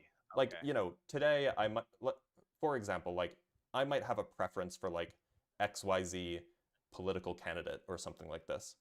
But like if they do I I'm not going to like stake my identity on them, I'm not going to stake my whole the core of my being on them like doing like like that's just a preference. And like when I was a kid, I had a preference against eating asparagus, and now I have a preference to eat asparagus, right? So like preferences change pretty frequently, so that's why I would say that values seem to be a little bit more rigid. Yeah. Okay. So, and that's like a hierarchy, right? So I believe you would believe in hierarchies that they exist. I mean, in certain senses, sure. Okay, because I Like guess they're like I abstract categories, sure, yeah. they are abstract Like categories. they're Yeah. categories that we make up, right? Hmm. I suppose in your worldview, at the very top of that hierarchy, I would put God. You would put like a individual At agent, at the top of which hierarchy? uh, like the of all hierarchies, right? Well, Imagine I you don't I had don't think that there's a um, single thing at the top of every hierarchy. I don't think that the same thing is at the top of every hierarchy. A hierarchy is just an ordering of things. So like depending on what we're ordering, there will be different things at the top, right? If I'm talking about like the hierarchy of my favorite fruits, I guess I'd probably put like mango and blueberry probably somewhere near the top. I don't think like in the hierarchy of your favorite fruits, would you put God at the top? God fruit, probably. Well, no, I mean not God But I don't fruit, think just that like exists. God, right? Yeah. So I mean, imagine. Yeah. I see what you're saying. You're right. I'm just there's. I do It think sounds that very. Do you there's like? like an How do you feel objective. about Jordan Peterson? How do I? Well, I think he's working for the Daily Wire, isn't he? I guess that doesn't answer my question though. How do I feel about him? Yeah. Well, him and I are both Canadian. He's from Alberta. He started off with a really good message, and then started doing some other things recently that are not amazing. Okay. The only But reason I I ask is don't because the dislike hierarchy all business of is his very stuff. Petersonian. Yeah, it is because he would talk about that God is the top of all hierarchies, right? And like that's how we're able to make value judgments to generate hierarchies in the first place. Right, and And I don't think that it even that makes would sense to require talk about. objectivity. I don't think that it even makes sense to talk about something being at the top of all hierarchies, right? Like the example I gave of like your favorite fruits. There is like if like whatever is at the top of my favorite fruits hierarchy is by definition going to be distinct from whatever's at the top of my favorite vegetables hierarchy because fruits aren't vegetables. So they can't share anything in common. So you're right. There's like a so take fruit. There's an objective and subjective hierarchy, I right? don't think that I there's an like fruit objective because it's sweet. hierarchy about fruit. Objectively, fruit is sweet, right? So like you see what I'm No, meaning? I don't think that's true. There are people who Like might find fruit fruit has bitter. more There might be some glucose fruits that are not sweet. than yeah, I see what you mean. Okay, so yeah, that there's infinite ways of breaking down the subjective objective of fruit, right? Um, and whatever that those lead to, those other categories that they lead to, sweet as the example, that all boils down to something, right? Like you see what I'm saying? Like hierarchies are everything structured by hierarchy. I don't Um, uh, I don't know if that's you true. don't think so? Yeah, like Okay. where do colors end up on a hierarchy? Where do colors end up on a hierarchy? Yeah. Interesting. So like you mean the concept of colors No, or like like red, blue, colors green, yellow, purple. What's the hierarchy for those things? like I guess that would be like a prism, right? Like the Yeah, so which what one's would the you call top? it? Which The one is the top color? well there would be three top colors and then there would be the rest of the colors made out of those So three between and the then there three would top be colors, which one's the top? If there's a hierarchy, well right? so I guess that would be white light, right? Well, that's Because not a that's what color. all the colors are made White's from not a color. or black or whatever it was. Well, but those Well, aren't yeah, colors. there's like there's well that's what generates all color is light, right? Well, but the question wasn't like, what is the hierarchy of generators of color? The question was, what is the hierarchy of colors? What is the hierarchy of colors? Yeah, I'm not sure how to answer that properly. Well, I'm it's sure it's there is because one though. well, no, I mean, I asked the question because obviously there is no hierarchy. There's like hierarchy for color preference, maybe a hierarchy for like the primacy of color, like this one can make this one, but you can't. A can make B, but B can't make A. There are various hierarchies for like different ways of ordering colors, but there's no hierarchy for color itself.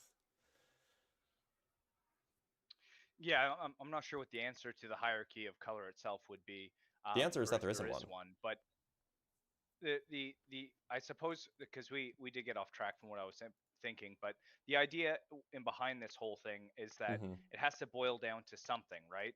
And if you're boiling it down to a bunch of individual agents, I think that's less likely than it's boiled down to the mind of one agent, God.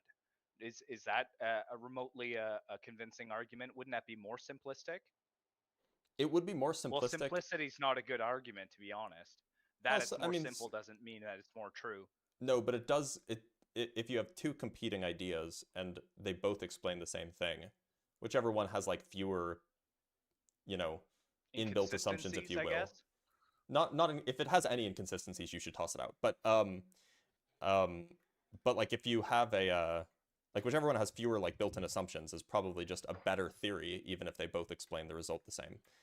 Um, just because like it's a theoretical virtue, if you will. And so no, I wouldn't say that the the foundation being one being is like ontologically simpler than the foundation being many beings. Because sorry, oh, there's a fly on my light. Because in both views, the ontology of the many beings exist. Like those ontologies still exist. It's just a question of your view adding an additional being. That fly is so loud. Your view adding an additional one. Tag. You did say kind of to sum it up. So, is there anything else you want to talk about? Because otherwise, I should let you go because you've been on for a bit. No, that's all right. For sure you're right, and it's nice talking to you. I'm gonna think about what we talked about. Maybe I'll call Yeah, again. sure. Yeah, sure. Thanks for being here, Tag. Awesome. Take care. Thanks, man. Cheers. As far as tag enjoyers go, that was the most chill one. So Archer's back, which is good. Archer has been here waiting for a long time. Archer, can you hear me? Yeah, I could hear you. And before we get started, can I actually read some super chats really quick? Yeah, of course. Yeah, thanks. So we have $10 from Phil Valley. Blitz, I appreciate the ability to learn from your content. It gives me so much motivation and confidence for some reason. Please keep it up. Rational thought is endangered. Well, I appreciate that. That's very kind. And, you know, I'm just a guy, right? From Stinky Ethian with the $2, my tummy kind of hurts. It shouldn't. And then from Forum Galorum with the $10, tell me about nuclear winter. How many bombs would need to go off to trigger it? Does it matter where the strikes take place? Would humanity survive it? Maybe I'll make a video about it. I'll put that on my to-do list, but I'm not going to answer that on this live. And thank you for joining the club, Forum Galorum. You can join, by the way. There's like a subscription thing on YouTube if you want to do that. Anyway, Archer, you believe in God? Yes. Okay, just quick question. Which one is it? Christian God. Okay. So what would you say is like the most compelling thing that you could tell me that would make me think that's true? I think there's several things, and first of all, I just want to appreciate for you having me online, and I'll get to the point because I know that there's probably other people waiting. But most of all, what I do, I like to help people with, I guess, misunderstandings that people or concepts that people have about God. But I guess one of them, which there's several, but one of them is, I'll ask you this: have, as a whole of scientists, have they figured out where atoms and everything has come from, or is it just they know how they work? Have we figured out where atoms come from? In a sense, yeah. Atoms are made of smaller things, and we know when the first atoms formed. But if you're asking like where did the all of reality come from? No, I don't think that anybody knows that. No, I think that because of that reason, it's a pretty big logical, I guess, understanding, because everything we do as we perceive is by logic and how we learn things. But I think that's a pretty strong point because we don't understand where everything came from, but we do understand how things work. Yep. And Sure. And that's a pretty strong basic logic, because since we understand how everything works, that we can conclude that God created all things for a purpose. How And can we that's the conclude? conclusion that we can foresee. Wait, how does that follow? I don't understand how you go from we know how things work to therefore God exists. Since we don't know where everything came from, and God created everything with the purpose, it doesn't matter what particles he used or what this, but he gave everything a purpose. Wait, I'm confused. So every particle, but now you're just assuming God exists. So you said since we don't know where everything came from, and then you said, and since God created everything. Well, I don't believe in God. So why should I believe that God created everything if I don't believe in God? No, okay, I understand your point, but I guess it's more of a logical sense in that sense. But I'll start What's with the logical sense? And it's just the logical sense, since we don't understand how things came to be, we just understand how things work. It is more of a logical point to understand that since we don't understand where things came from, is that things were created. How does that follow? And that follows because if we look at our Earth and how everything was formed, and the perfect circumstance that how everything, I wouldn't say the Earth is perfect in any sense of the word. No, well, I understand your point, but what I mean is that for life, it's not perfect for life. And that we can It's you adequate mean for for eternal life. Or you mean for... No, I just mean life in general. It's adequate for life, but I don't know why we would think it's perfect. Well, I guess that's your perception of it, in the sense that you might see it as adequate, but in reality, and I guess depends on the person how they see it. Because if we look at compared to other planets where there's not a single chance that life could be made, and that there's certain things that need to equate in order for life to coexist, then it is I guess out of all the chances that life exists here, it is 0.0001 to the trillionth in a sense. It So is. so what does Go us ahead. not knowing where the universe came from, how does that play a role here in this argument? Since we don't understand how that we what we do understand is how everything works together. We have Sure. no idea. So if there's a creator, But then Archer, hold you on. would Maybe rather than me asking Go a ahead. question, I'll just make my point. Just because we don't know something doesn't mean that the answer is therefore a creator, right? 3,000 years ago, the ancient Greeks didn't know what caused lightning, and that didn't mean that they were correct to say that lightning was caused by a man throwing lightning bolts from the top of a mountain.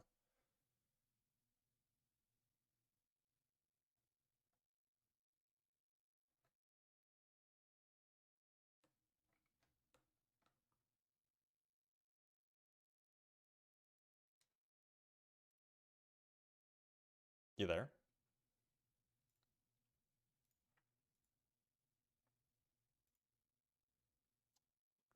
Can you hear me? I can hear you now. Yeah, Can you hear me? I can hear you Okay, now. this is my phone. I'm talking through my phone, so I apologize. So I'll start with the basics. What's your background, if I may ask? Sorry, wait, can you respond to what I said? What was the question you asked?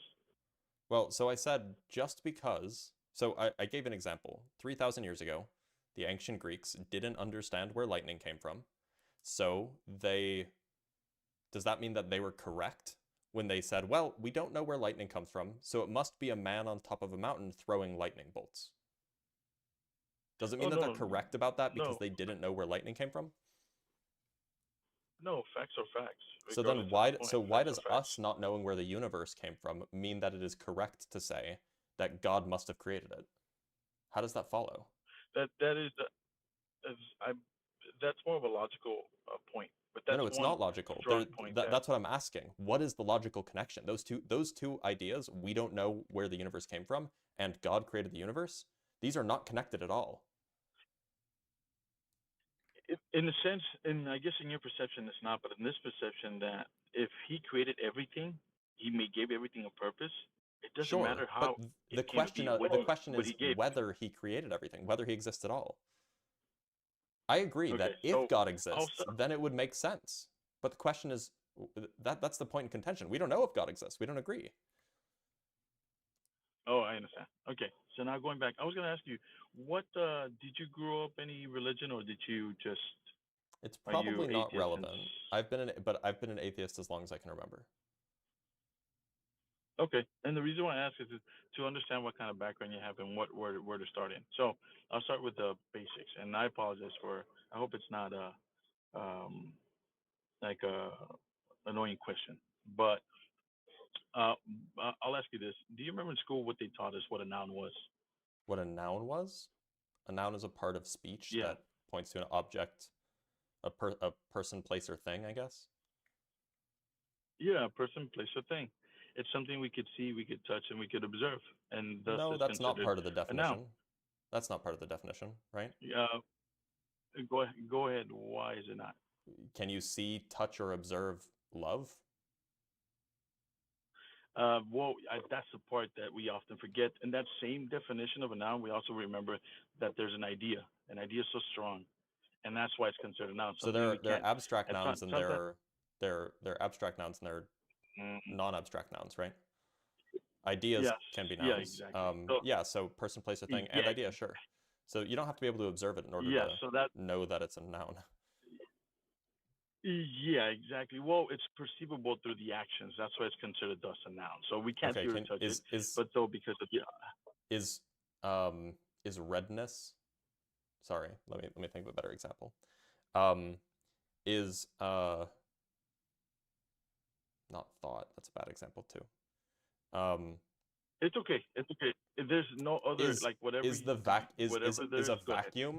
vacuum a noun? A vacuum, like a machine? No, like empty space. Or empty space. Well, that is a concept. It's a concept, yeah. It's a noun, but you can't touch it. You can't experience it. But thus it's observable, so that's what it's considered. No, you can't observe a vacuum. That's the point. Well, you can observe it not through physical observation, but through mathematical equations and understanding how things work, and thus it becomes observable. That's why it's a noun. Okay, so And we're just like so making any form of knowing about a thing makes it observable. Okay, that's fine. that's yeah. So anyway, so the reason why I make this statement is because oftentimes we can't do something we've never seen, heard, or observed. It is impossible.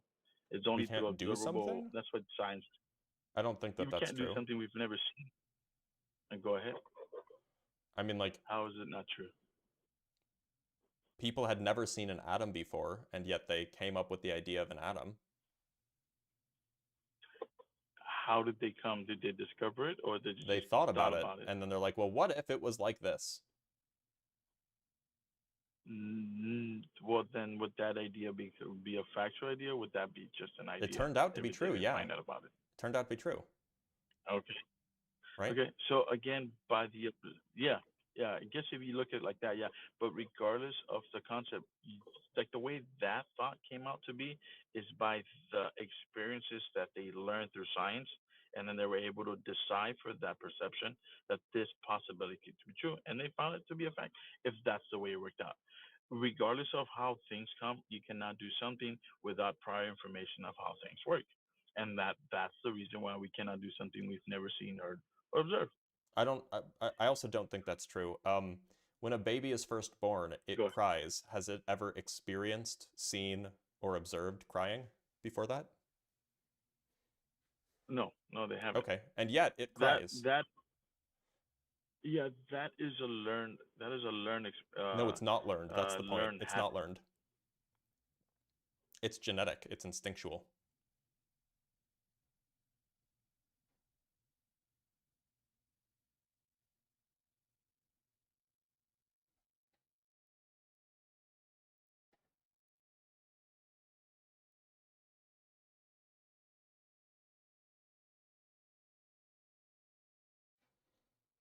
You there?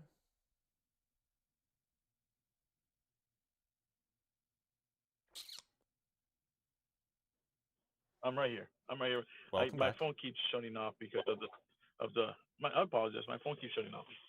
So, anyways, so understanding these, I guess seeing it like that's another thing. Like the to help understand how things work. Like a lot of people think the Bible to be like some mystical, magical book, like a misconcept of things that things just happen out of nowhere, and that is not true. If and that's what I'm trying to bring into light: how we learn and we process information. A baby is through his instincts is still a learned No, it's condition not. through his instincts. It's by definition not learned. By definition, explain to me how. Yeah, so instinctual things. So with learning, we can differentiate, like from mammalian behaviors, we can differentiate between instinctual actions and learned actions. Mammals are actually really good at learning generally. So most of the things that mammals will do will be learned. Like, your mother might, for example, lift you up and then push your legs forward to kind of show you what it's like to walk. Even though we do, in some sense, walk instinctually, that is something that the parents show the child how to do, and they see their parents walking around. Crying, when born, not at all like that at all. There's nothing learned about it. Learned means you figured out how to mimic something or reproduce something that you've observed elsewhere or elsewhen. It's not the case about crying. And the instinct comes from basically comes from pain or something that It comes hunger from or genetics something. or hormones. Yeah, another good example, babies don't learn to breathe, right? That's just something that babies do automatically. There's also the mammalian dive reflex, where there's certain things that change. I can pull up exactly what happens. It's a pretty famous one. The mammalian dive reflex is when breath holding is just like an instinctual thing that happens in mammals when they're submerged in cold water. I guess we can differentiate in that sense. Not from me and you, but what I mean is that we have our instincts and then we have our things that we learn. So out of that, our basic instincts, which is breathing, hunger, pain, crying, all these things, then the process of information of how we learn things or how we do things is not capable without us learning, seeing, observing. Sure. What does this have to do with God, though? So that's what I was going to. The reason I was stating this is because uh, what I want to clarify, I don't know your background in religion or what they've taught, but there's a lot of misconceptions of the Bible, and with again they teach it as a mystical, magical thing, and that's where it throws everything out the window.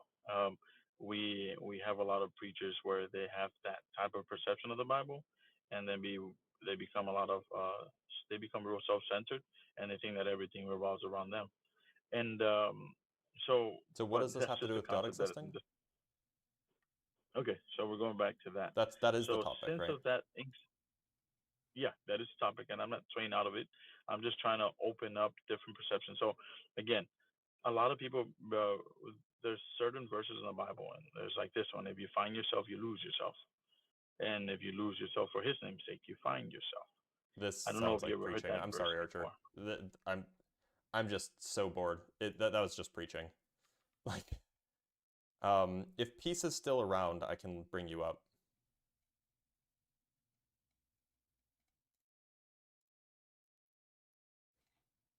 Oops. Invite sent. Okay.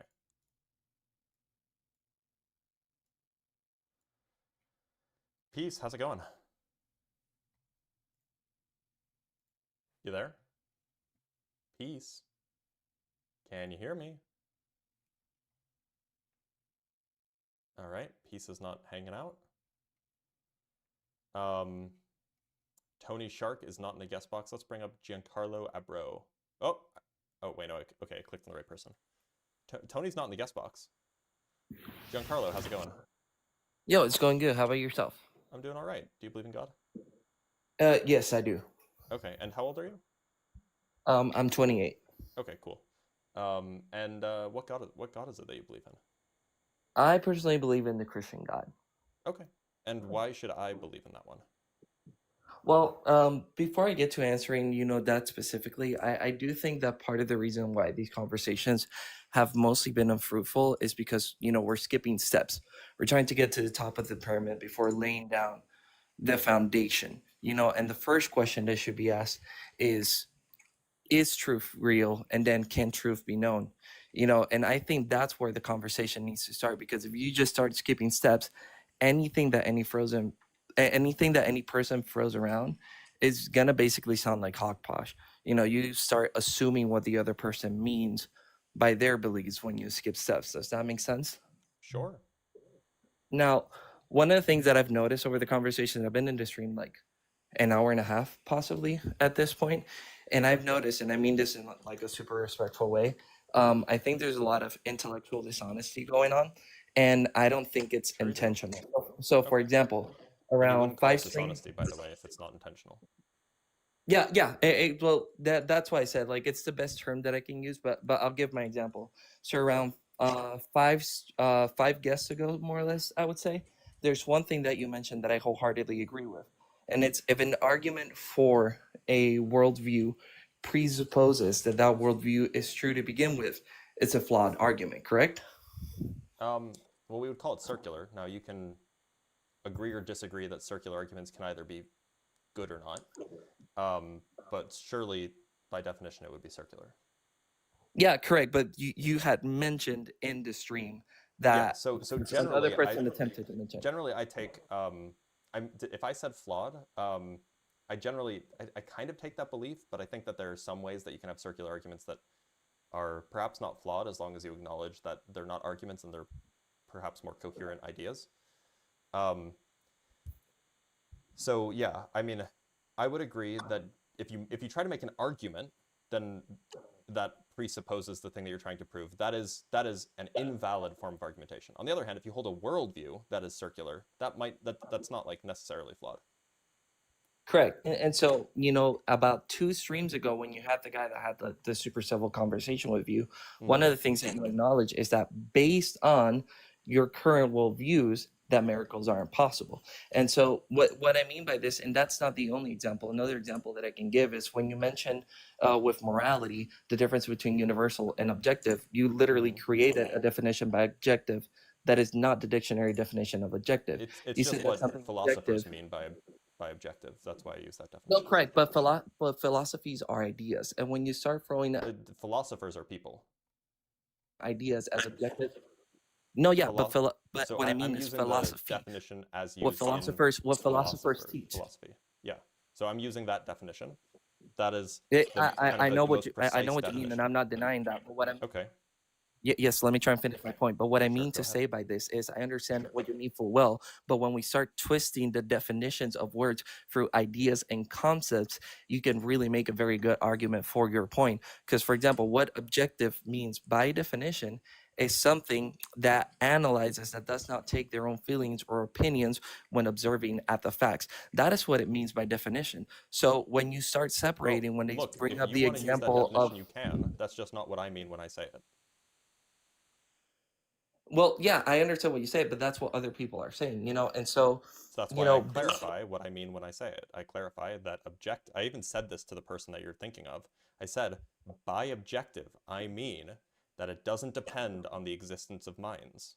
of minds, correct. So that's something that I wanted to clear off. But I will get back to that later on. I Okay. wanted to lay those grounds first. Now, the first thing that I wanted to ask you, for you and your belief, how do you believe that the universe came to exist?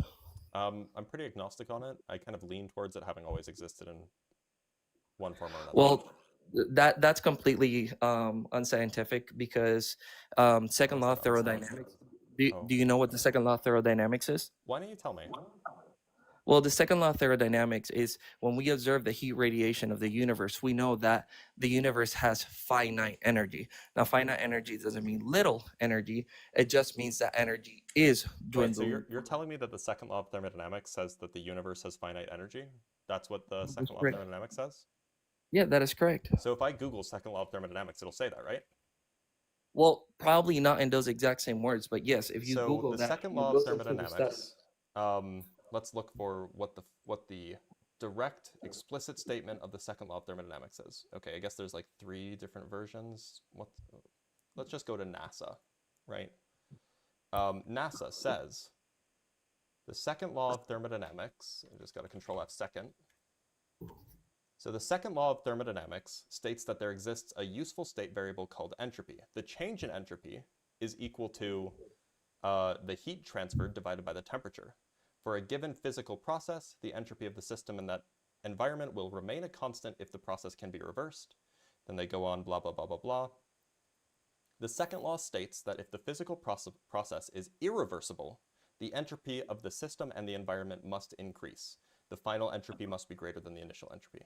Now, that didn't sound like it had anything to do with energy or the universe. It didn't sound like Yeah, just like that was part of just like any scientific studies, if you're going to go ahead and read 1 or 2 sentences and not look into the study in itself as a whole, yeah, you can make it sound like hogwash. Again, well, if I was want to just study reading what into NASA said. Fortunately, I don't have yes, to rely on NASA. I have a PhD in physics, so I'm very familiar with the second law of thermodynamics. yes, and so that's what I mean when you're going to read just a little bit. No, that's I've what read it a says. lot about the second law of thermodynamics. I've actually taught about the second law of thermodynamics. Yeah, that's correct. And so if you And study your rendering physics, of are it was you as a physics person, are you trying to tell me that the universe has infinite energy and that energy in the possible, universe yes. is not running out?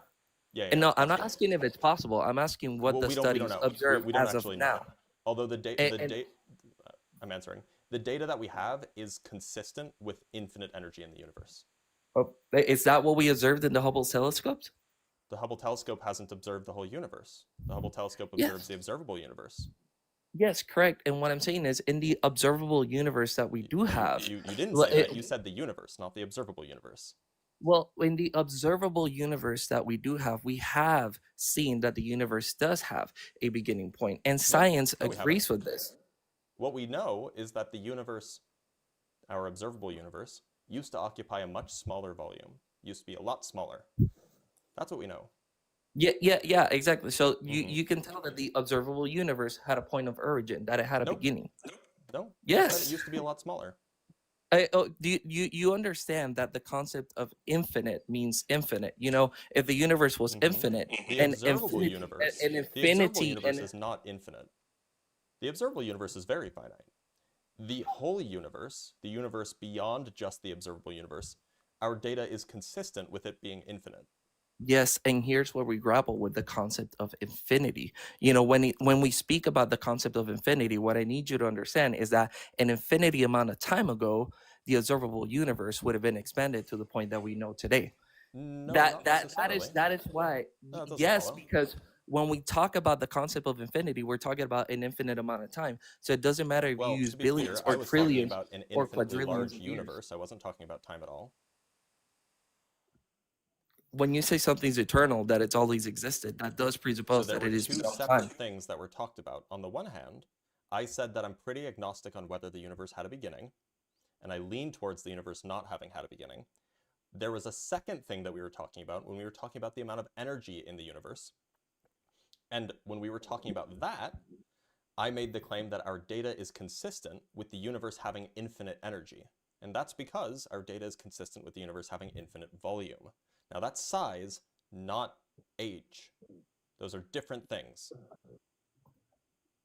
No, okay, I understand what you mean, but the problem here that we're having is saying that you lean towards a certain idea of infinite of an eternal universe, right? Yep. And then not acknowledging that that means that an infinity amount of time ago, the universe, if it's expanding, would have been in an infinite higher size of what it is right now. Because again, Wait, that is the who concept says that it of was always expanding? okay, but regardless, what I mean is whether you think that it began expanding or whether it's always been expanding, regardless of whether you believe, if we are talking about an eternal universe, about an infinite Yep. amount of time, Yep. that means that an infinite amount of time ago, it would have been an infinite amount beyond the point that it is today. I don't know. It is An it infinite is amount of time ago, logically it would be flawed. beyond the infinite amount that it is today. I don't, that, those words don't mean anything in that order. Like, look, what's true now is that the universe has been expanding for about 13.8 billion years. The observable universe was much smaller 13.8 billion years ago. We don't know what was going on before that. It may have been shrinking, it may have been expanding, it may have been staying the same size. We don't know anything about any of this.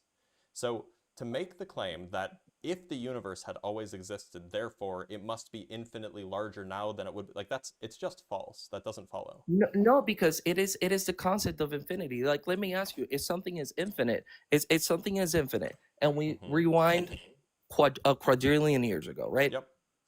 How much more time did it exist before that quadrillion years ago? How much more time? Yeah. If something doesn't have a beginning, then it would have always existed. There's no finite amount of time that it would have existed by then. And that, yes, but So that does not answer the existed question. That does not answer the question.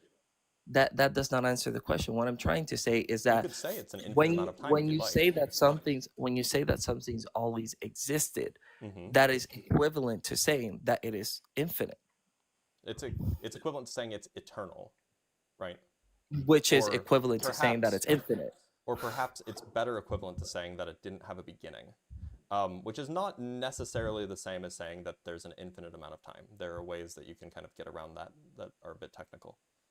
I would genuinely, like, honestly, I would love to hear how you can get around that. So if time is actually cyclic, meaning that if you go forward in time enough, you wind up back at today, then there's only a finite amount of time. It's just the amount of time it takes to go around one loop. Okay, and now can you show how time is cyclical in any way, shape, or form? I'm telling you that this is like a way that it could be the case that you can Yes, have, it's a way have that a it could universe be that the always case. that didn't have a beginning, but still It's a doesn't way have that an it could be infinite the amount of time. case. Yep. It's a way that it could be the case based on a presumption. But I'm not asking for presumption. I'm asking for You wanted observable. an explanation for how it could possibly ever be the case that something could Then not have a I would beginning, like but to also I would like to rephrase it. I Go would ahead, like to rephrase. rephrase it. How could it be the case with the observable evidence that we have today? Yeah, so you can build a model that does that. In fact, I No, I'm recently talking did this about in a time. paper. I'm talking about time. How is it observable Yeah, with the you can build evidence a that model we have that does today? this. How? Just that prior to 13.8 billion years ago, the universe was bigger and it was collapsing. So you wind the clock back 13.8 billion years, it gets to its smallest size. You wind the clock back further, it gets to a bigger size. Then you wind the clock back further again, it gets to a smaller size. You can do that. You can write down a model that does this. Yes, you can do that in a model, but the universe isn't a model. And The I way find that it we very describe the interesting universe that is you're with saying that models. it's collapsing. How was the universe collapsing? Gravity. I thought it had an infinite amount of energy. Gravity. The universe can collapse even if it's infinitely large. How? Where would it collapse to? What The at scale what factor point? gets smaller. There's not a center. But we're saying that it's infinite and eternal. So my whole thing with all this is, you understand how to jump. You can create theories and presumptions. You can create theories and explanations to say, oh yeah, it's this way, or it could be this way, or it could be this way. But all of those are based on complete presumptions, not So based on do reality you or have based on any fact. evidence that suggests that the universe actually did have a beginning? Well, yeah, because when I What's do the look at, evidence?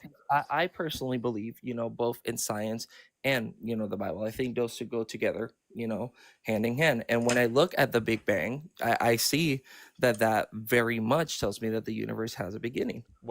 How do you understand the Big Bang? Well, from me, if we're gonna talk like from a theological standpoint, I think No, the I Big mean Bang like correlates. how do you understand the No, scientific idea of the Big Bang? no, with What the do you take it scientific to mean? idea of the Big Bang, we know that we have the first cell, and then The first cell? when the first cell exploded. Yeah, Wait, the what first cell, cell? or whatever nickname you want to put it. There's a lot The of Big Bang different terms doesn't have in anything to do with an science. explosion. I agree. Yeah, what I'm trying to tell you is I agree It that just that sounds is like you flawed don't on its know. own, but I It don't just sounds hold like to you this don't know what worldview. physicists mean when they say the Big Bang. Yeah, what do you mean by it? What I mean by it is what all of the physicists mean by it, which is that it's a theory that says the Which universe is evolved from a hot, dense state that says nothing about whether there was an absolute beginning of time or not. from a hot dense state. Mm-hmm. But then where was this hot dense state before the universe? What do you mean before the universe? The Big Bang What says what nothing about there name being a what before the name universe. what name would you give it? Because you're throwing terms, but you're not hot giving dense state is just it doesn't need it. It's just a hot dense state. What do you mean? What name do you give it? It's just a hot dense state. Well, It's just the universe was in a state that was hot and dense. yes, but that doesn't make sense without there being space and time, correct? Yes, there was space and time when it was in a hot dense state. Yeah. Space and time began with the Big Bang. No, that's not what physicists mean when they're talking about the Big Bang. Which physicists are you talking about? 68% of them. Which would be because Cosmologists. no, because here's the thing. We have both studied on this type of stuff, and I I'm can asking assure for you you specific, haven't, at least to the degree I have. and that is perfectly fine. Yeah, I will not even try to doubt that I haven't studied to the same degree that you have. But what I'm saying is, we can both be studying scientists that say one thing and say the This other, isn't one and thing. they This can is a both poll. be. This Okay, is polling but data. can I please finish trying to make a Yeah, point sure. without being Just interrupted? don't misrepresent me, Thank you. please. So what I'm trying to say is that regardless of what some people believe or some people don't, that doesn't objectively make something true or make something false, because you can have two scientists with the same degree giving you two completely different explanations on a theory, and suddenly that degree doesn't make any one of them correct. It's of no credibility. We That's observe irrelevant so to the with question that logic you and asked. evidence. That wasn't the question No, that you because asked. the, The question and you so asked was that how do that you comes understand? The question that you asked that was what do you mean by the but Big I'm Bang? saying it And for I your gave you what I explanation. mean, which is what other physicists also mean. No, because as you said, there's a percentage of physicists that meant that, but that's not all Yes, the physicists. majority, And the there are vast majority physicists that does. mean so, but that's my point. So how do you Yes. decide which one's So I'm correct? telling you what I mean and what most physicists mean.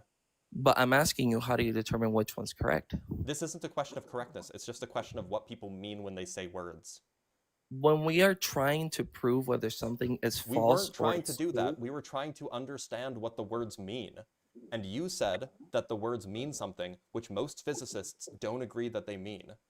But that's the point that I'm saying. It. I'm saying something that physicists do say. It might not be most, but it is something that physicists with an equally credible degree will say. And so that's the point that I'm asking you. How do you determine which one's correct and which one's incorrect? So if by Because your whole to idea be for clear, me being incorrect is because the people. Giancarlo, My whole point is that let me be your super whole clear. reason for saying. If by the Big Bang you mean that you think that space and time originated in an explosion, I don't think that happened, and I don't think there's any data that supports that. There is data that supports that. What's You might the not data? agree with it. What's the data? You might not agree with it, and that's fine, and What's that's the good data? and all. What do you mean? What's the You said data? there's data that supports it. What's the data? But I will have to look it up, same way that you have to do with the second law of thermodynamics. I didn't have to look it up. I was being cheeky. Okay, sure. Sounds good. Go ahead and look it up. Go find the data that supports that the universe that the universe or that space and time began with the Big Bang. Go find the data that supports that. Almost done. Okay.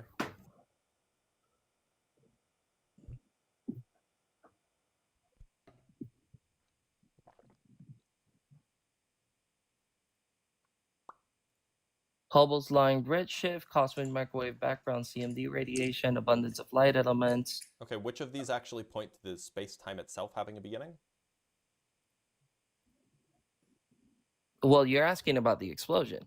I'm saying asking about the claim that you said that that space and time began with an explosion. Yes. Okay, now what's the data that supports that? Which is, okay, how would you describe how the universe expanded? If not an explosion, what would be the way that you would expansion? An expansion. Okay. Mm-hmm. Relatively very similar things. But again, because they are relatively very similar things, an explosion is just a description that we're using for the rapidness at which it's expanding, correct? Well, an explosion is a thing that takes place in space. Expansion is the thing that happens to space. Okay, relatively the same. We're using it primarily as a description, no? Expansion is a technical term, but look, if you want to use the word explosion in a non-technical way, fine. So then what's the evidence that space and time had a beginning? Well, the evidence would be there, right at the, if we can trace a point of origin, the fact that we can trace a point of origin, whether it's the heat density or whether, did you not say that it began from, that it began specifically from an extremely hot dense state? No, I didn't say that. That it evolved from a hot dense state. But that doesn't mean that it began there. Okay, then where did that come from? Where did what come? No, we don't know. That's okay, and so, about that. And so that's that's part of the point. You know, one of the things that we noticed you said is that there was evidence for it. Where's the evidence? Well, there's evidence, but there's nothing that you can prove 100%. Okay, what's the evidence? Sorry, be very specific. What's the evidence? There is evidence, but there's nothing that you can prove 100%. What is the evidence? Is that that's a point? That's a point of origin, and whether there's expansion or an explosion, that's a point of origin. That is the point towards which we can observe. What is the evidence that that's true? What do you mean by evidence? Because for me, evidence doesn't have to be that distinguishes between the hypothesis that it is the point of origin of space and time, and that it's not the point of origin between space and of space. Well, and that time. observation shows us that this is the origin, and you have to use presumption to say that it is not. That? Hold on, what observation shows that? What observation shows that there's something before it? That's not my claim. Your claim is that there's evidence that shows that there is that this is actually the origin. Yes, because as far as our observation and technology allows us to observe, this is the point of origin. Now, is it a possibility that further? That's not is what it a Is it a possibility? You're lying right now. Is okay. It would be awesome if you could not interrupt me for 5 seconds. That would be great. Is it a possibility that later? Well, but I'm not lying. Is it a possibility? You are. You're just saying false things. Is there a possibility that later on we can find data that proves otherwise? Absolutely. I'm not denying that. And I'm not saying that what we know now is what is 100% true for the rest of eternity. I'm not saying that that's what you're saying. I'm saying that there's no evidence to support the idea. What I'm saying is that supports that. What I'm saying is that based on the evidence that we have, this is the furthest back that we can trace it, correct or incorrect? Based on the evidence that we have, we can't even trace it back to a point of origin. We can trace it back to a hot. That's not what I asked. Exactly, and that hot dense state. The hot dense state existed in space and time. Okay, but what I'm asking is that the furthest back that we can trace it Yeah, to, correct or incorrect? the furthest back we can Okay. trace it is to a hot, dense space in space and time. Okay, so then Hot, dense regardless, state, hot, dense state. so regardless of what you're saying here, what I'm trying to say is that even though this can be changed in the future, as of current evidence, that would be the point of origin. No, well, so but then space and time already existed then at that point of origin. So then How they would it didn't. exist? Okay, That's where space the, and that's where time the are state within exists. Yeah. space and time are within the universe. How are you going to have the universe within space and time if the universe has space and time? It makes no sense. So the point is, so currently the universe is in a cold, sparse state, right? And that cold, sparse state is it has space, it exists in time, right? And the idea of the Big Bang, as most physicists understand it, is that if you wind the clock back, all that happens is that the universe gets warmer and less sparse. It gets denser. So it gets hotter and denser. But space is still there the whole time. Time is still there the whole time. It never begins to exist. That's not how most physicists understand the Big Bang. And we don't have any data that says otherwise. Okay, so then what you're trying to tell me is that that's not the universe then. What expanded was That's not heat the radi universe. what expanded was heat, but are you Well, trying to tell me that the you could universe say is the heat? stuff in the universe if you want. Correct. Okay, the stuff in the universe. The stuff in the But universe this- was in a hot, dense state. Sure. Yeah, you can say that if you want. All right. That is perfectly fine. And you see, that is something that I am learning for the first time, and I will admit that. But what I'm trying to say is that regardless, we do still have the question of the point of origin, right? Now, for me, Yeah, if there is an origin, that's the question, right? well, regardless of whether it was expanded in the whole universe as a whole, that heat that we see in the my goodness, what would you call it? What title would you give that density that you The get hot, that dense you state. Well, usually literally the word that's that the we title, use. Sorry. hot dense state? Okay, It's- I do there's give no you. official title for it. It's just the state that the universe was in. The Okay, state of the so universe was that it was hot and it was dense. if I were to research the hot dense state after we're done with this call, like Mhm. I will be able to find more information on that. Yeah. All right, awesome. Before we continue, is there any specific scientists that you would highly recommend to read on this specific topic? Probably any cosmologist will do. Sean Carroll's like really good at communicating ideas. Can you Lawrence Krauss Sorry has for written on this a lot. I don't know how good it is, but I know that he's pretty well acclaimed in this regard about writing about this kind of stuff. Nia Afshorty is quickly becoming one of my favorites. He has a lot of very interesting ideas. So Can you, my bad, before we continue, because I really don't want to forget about this, because like I said, this is the first time I hear of that concept. Can you spell out those three names for me, just those three, so I can yeah, look so it up? Carroll is Carroll. Okay. And then there's Krauss, which is Krauss. Okay. And then there's Afshorty, which is Afshordi.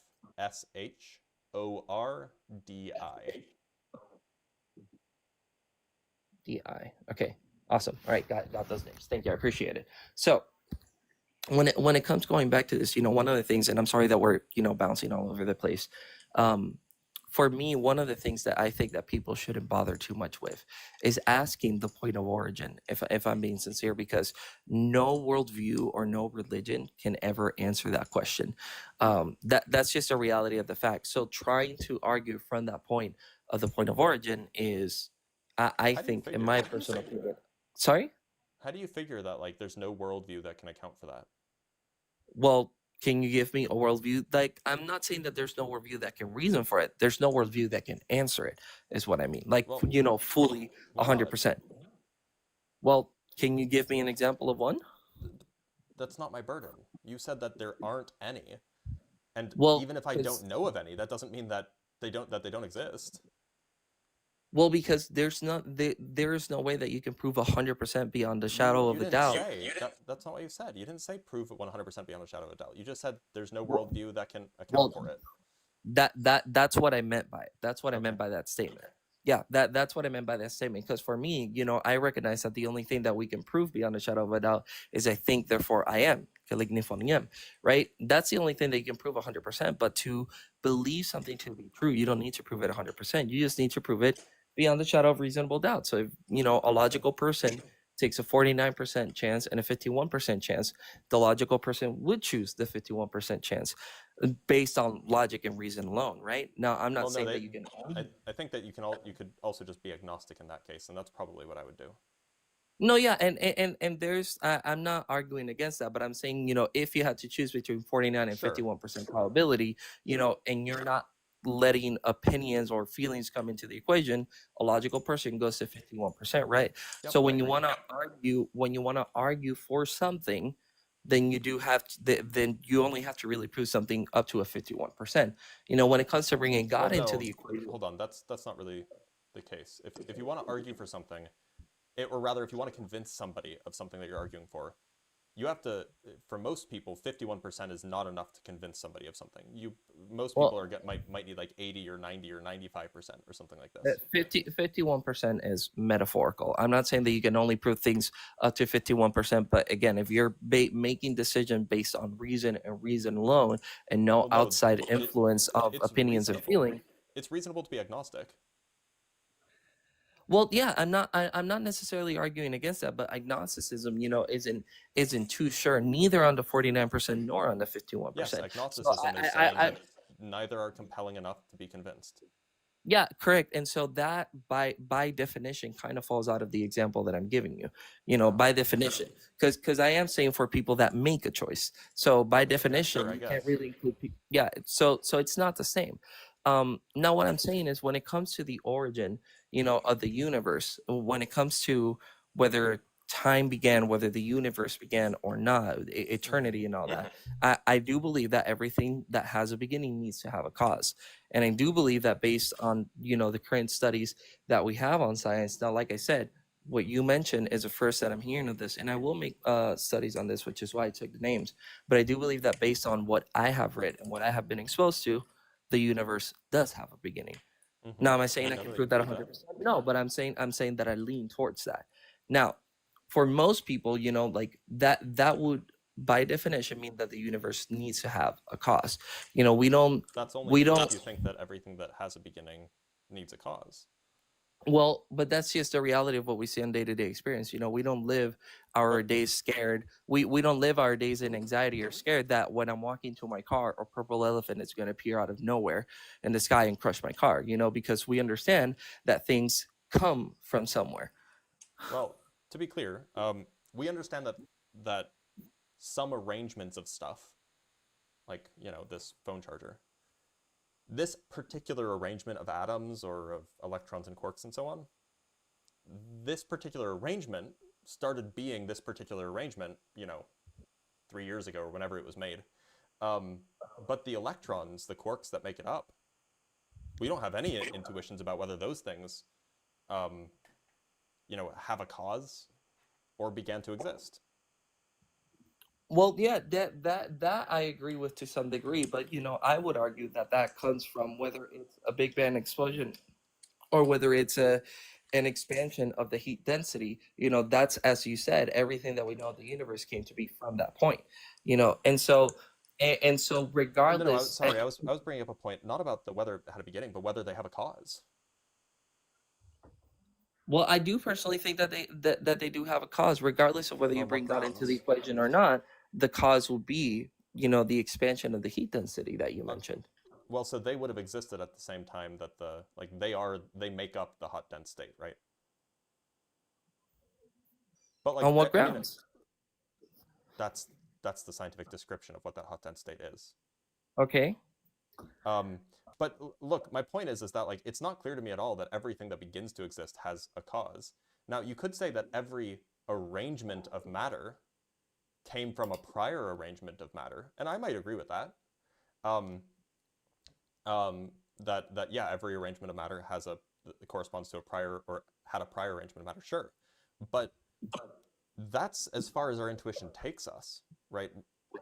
There's a whole bunch of other stuff that we can't talk about, like I don't know, what's the cause for a nuclear decay? It's what causes the nuclear decay to happen now rather than in 5 seconds? That's not clear at all.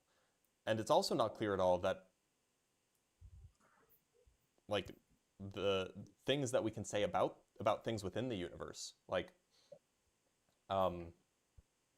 elephants. We can say that the elephant has a cause, like it was caused by the mother elephant giving birth or whatever. It's not clear that everything that we can say about the universe applies to the universe as a whole. That would be a part-whole fallacy. Yeah, and so the reason why I believe that the universe does have a beginning is because when I look at the principles of logic, the rules of right thinking, one of them says out of nothing nothing comes. Is And that so a when I principle of speak logic? of Which one is that? out of nothing nothing comes. Which law of logic is that? I wouldn't know whether I'm giving you pretty much I don't think what the principle says. that's like a phrase. Let me look up as I don't well. know if it's like some law of logic. Comes. I really don't know what you mean by which one is that, because I did Well, just so straight like ignore. there are three classical laws of logic, right? There's the law of identity, the law of non-contradiction, and the law of the excluded middle, right? But Yeah, at least from what I'm seeing here, I did also do a search to try and answer your question better. I don't know how to exactly answer, but I am seeing here that it is a fundamental principle in logic and philosophy, expressed as ex nihilo sure, nihil. yeah. But that's not like some law. It's just like a principle that people accept. Well, yeah, but the principles of right thinking, that is Well, correct, hold on. because again, So to be clear, it's not evident to me at all that that is true. I mean, it might be true, but if you're suggesting that nothing comes from nothing, well then God can't make the universe out of nothing. and so yes, because that's where it comes. I guess you could say where we grapple with logic and try to make sense of it. Again, there's nothing that we can prove 100%, but when I look at the very things that define the universe that we live in, I cannot by genuine by being completely authentic, I cannot come to the conclusion that this all came from nothing, because one of the things I don't that either, fortunately. yeah, and so one of the things to understand is that nothing is something that humans literally can't even fathom. You can try really really really really hard, and the closest you'll get to thinking of the concept of nothing is the color white or the color black. It's not air, like it's not oxygen, it's Yeah, not sure, atoms, but like, nothing, it's nothing. I mean, look, Now, do you think that the universe now, came from nothing, or do you think it came from something? no, exactly. And so, I believe that God is from what we observe in the universe, it is a necessary being. Now, That again, doesn't answer my question. Do you think that the universe came from nothing, or do you think it came from something? I think it came from something. I think it came Okay. from God. Okay, and so did God come from something, or did God come from nothing? No, God did not come from something. Well, then, so is it a true dichotomy that either something comes from something or it comes from nothing? So yeah, and that's where If that's a that's true where dichotomy, we get. then that means that you are forced to believe that God came from nothing. No, so that's where we go back to the previous point that I said. Yeah, I really don't think that pretty much almost any worldview should try to use the argument of origin as a basis to try and argue whether this one's true or Then, not. hold on. Because You don't even accept the principle from nothing comes. yes, If you but, think that God came from nothing. no, because like what we mentioned earlier is, and again, this is completely logical, following the line of logic. Everything that has a beginning needs to have a cause, which is why I want to look into the thing that you told Right, me but earlier. Because that's the not way evident that at all, the- that okay, everything that has a the- beginning needs a cause. That's not the, evident. that is evident. I Everything gave you that has a example. Okay, beginning so needs to have a when cause. look, I can give you another example. What is the cause for a helium nucleus beginning to exist during a radioactive decay event? There you're getting me with something that I don't know about, so we So the answer is as far as we can tell, there is no cause. It's just a thing that spontaneously happens. But like I said, there's nothing that I can tell you there. But we know that that's not nothing, because regardless it's a of thing that it doesn't have a cause. It's are there spontaneous. atoms and oxygen in the This is space? the category error. The question is not did it come from other things. The question is did it have a cause. These are not the same type of object. No, but what I'm are arguing for different here, from the cause of the event. but that's not a good comparison to the point that I'm making. And I'm sorry I disagree, because literally everywhere in the known universe that we have, in the observable universe, has something in it, whether it's atoms or I never said anything about something coming from nothing. something That's else. not There's what I said. something there.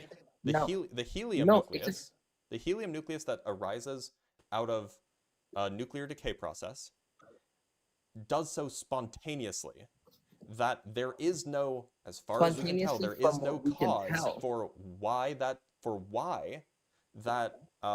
helium nucleus started to exist.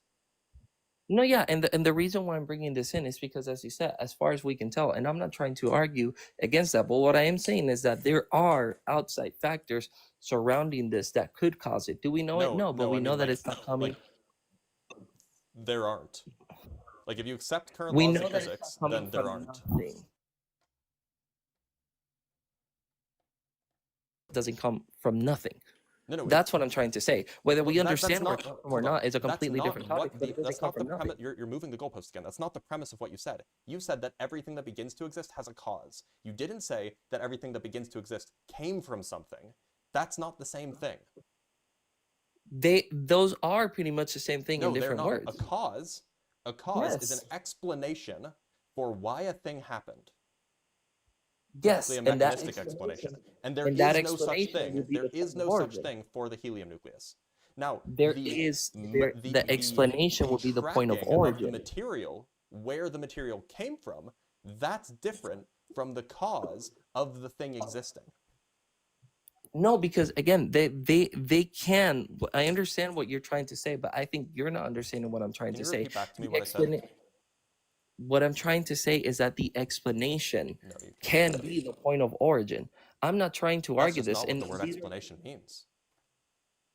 what does the An word explanation explanation doesn't like. Would you say that if I asked you what caused you to get angry, would you say that, oh, my mother gave birth to me and that's where I came from? No, but I can definitely point to something like, for example, because you're giving me a You vague would point situation. to something It's that explains why you're but I angry. can correct, and that Not could be the where point you of came origin from. of the anger. But that can be the point of origin of the anger, is what I'm saying. If you ask me why I'm Wait, angry, hold on, I hold can on. say, "Oh, This someone punched me in is the face." very dumb. The anger is in your head, right? Or perhaps it's in your soul or something like that, right? I guess you could say that, yeah. Wherever the anger might be.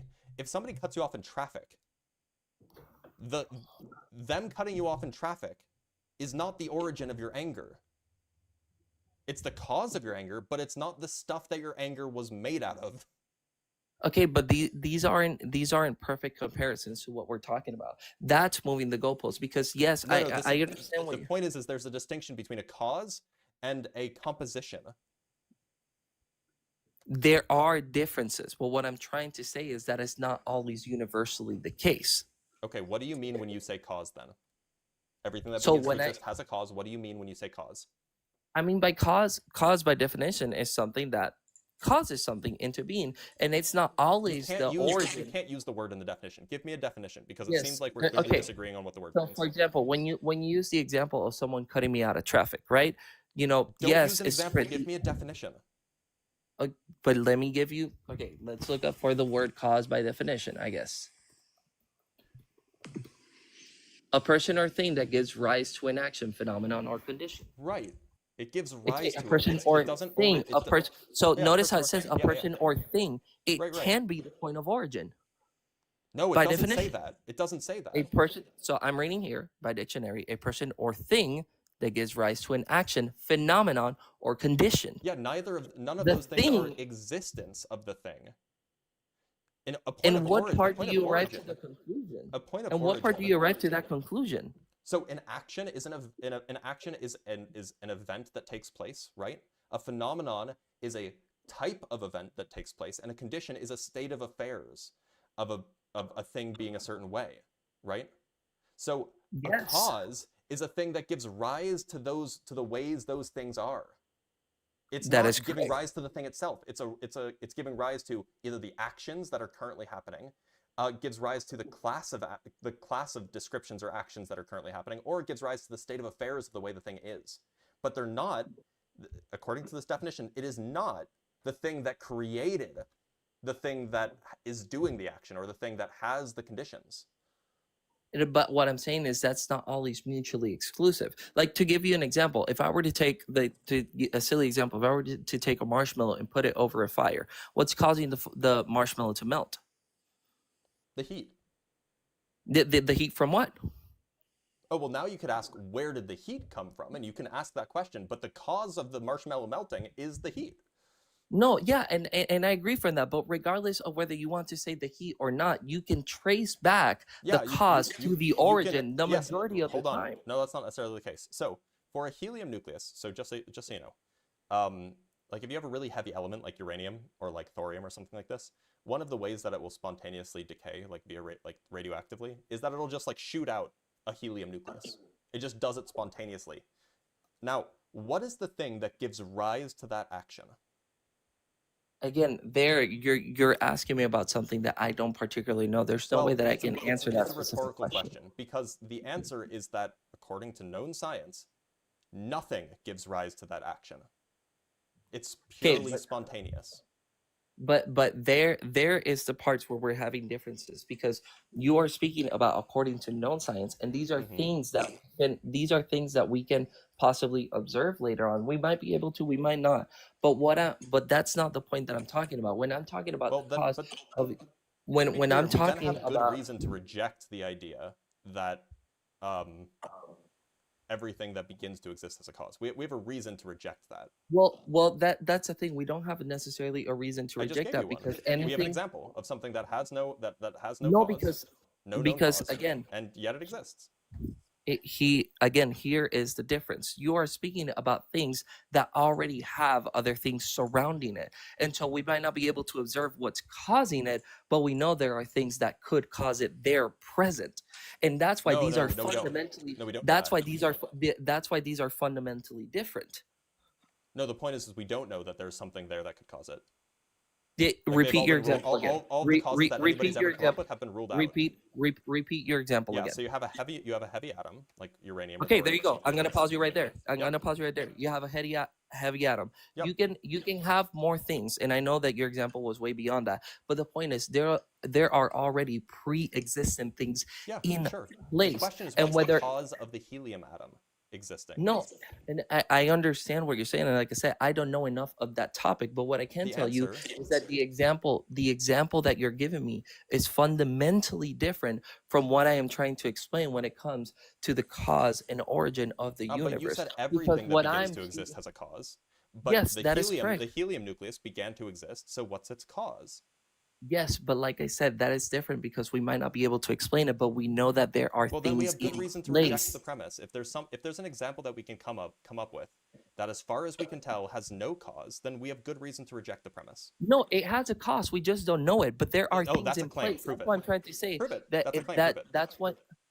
what I'm trying to say. There are already pre-existing things in place. So you Notice said how that it has a cause. We just don't know it. Prove it.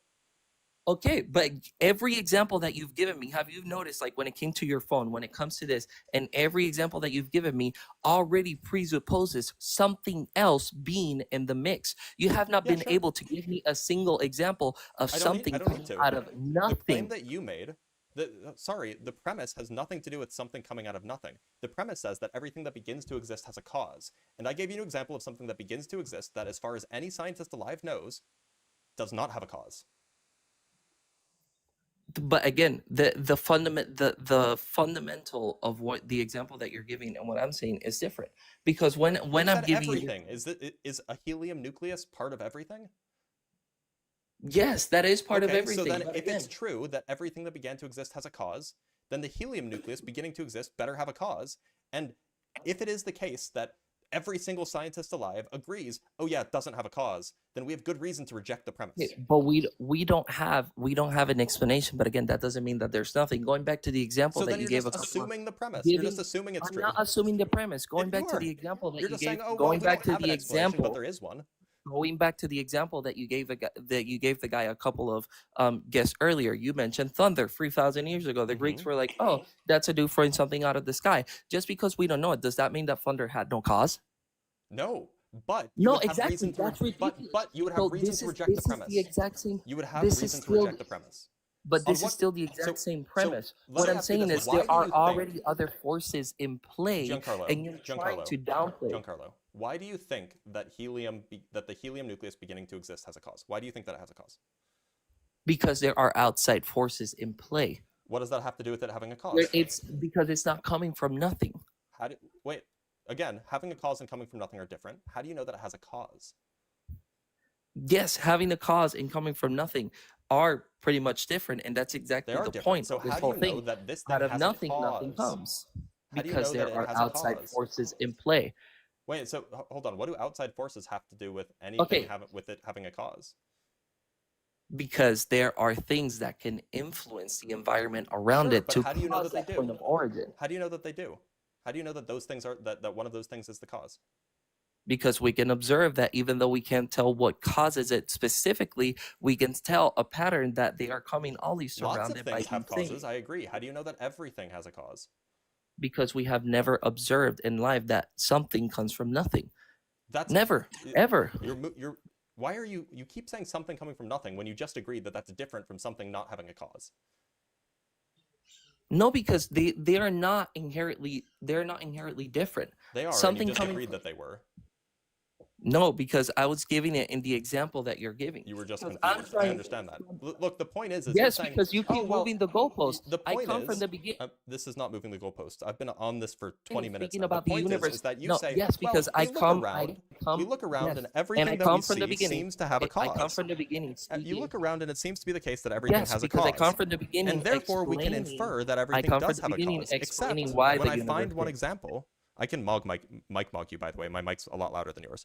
When we when we find one example, Yes, that and throws into it's question: very is easy it to win the arguments case? like that. Is it the case? It's Well, very yeah, easy to because win you're not letting me arguments get like my that. point out. But you have at no point allowed me to finish a point without interrupting. At no point. I mean, I don't think that's true. I have interrupted you a lot because you've misrepresented my view a lot. And I should say that is a sign of intellectual dishonesty, I'm to saying bring us back full fundamentally. circle. Either you haven't been capable of representing my point correctly, or you've been doing it intentionally. I'm not going to ascribe malice here, but you've definitely misrepresented my point, and you've been moving the goalpost between thing, or this isn't moving the goalpost, this is a Mott and Bailey fallacy, between thing not having a cause and thing coming from nothing. These are two distinct things, and by equivocating between them, you are making an informal logical fallacy.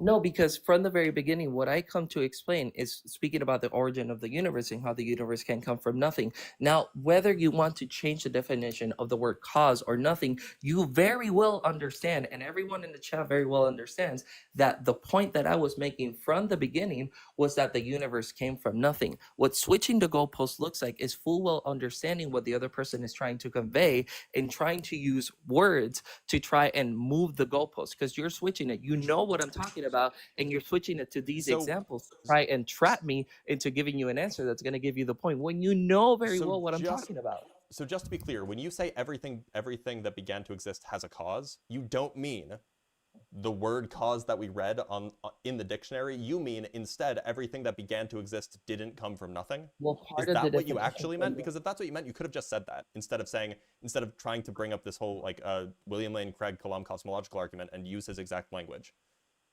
Well, part of what the word cause has in the dictionary is condition. And there are conditions that can affect it, whether we understand them or not. Wait, no, you're misreading. So the word condition is the thing that is being caused. It's not the thing that does the causing. The thing that does the causing is a person or a thing.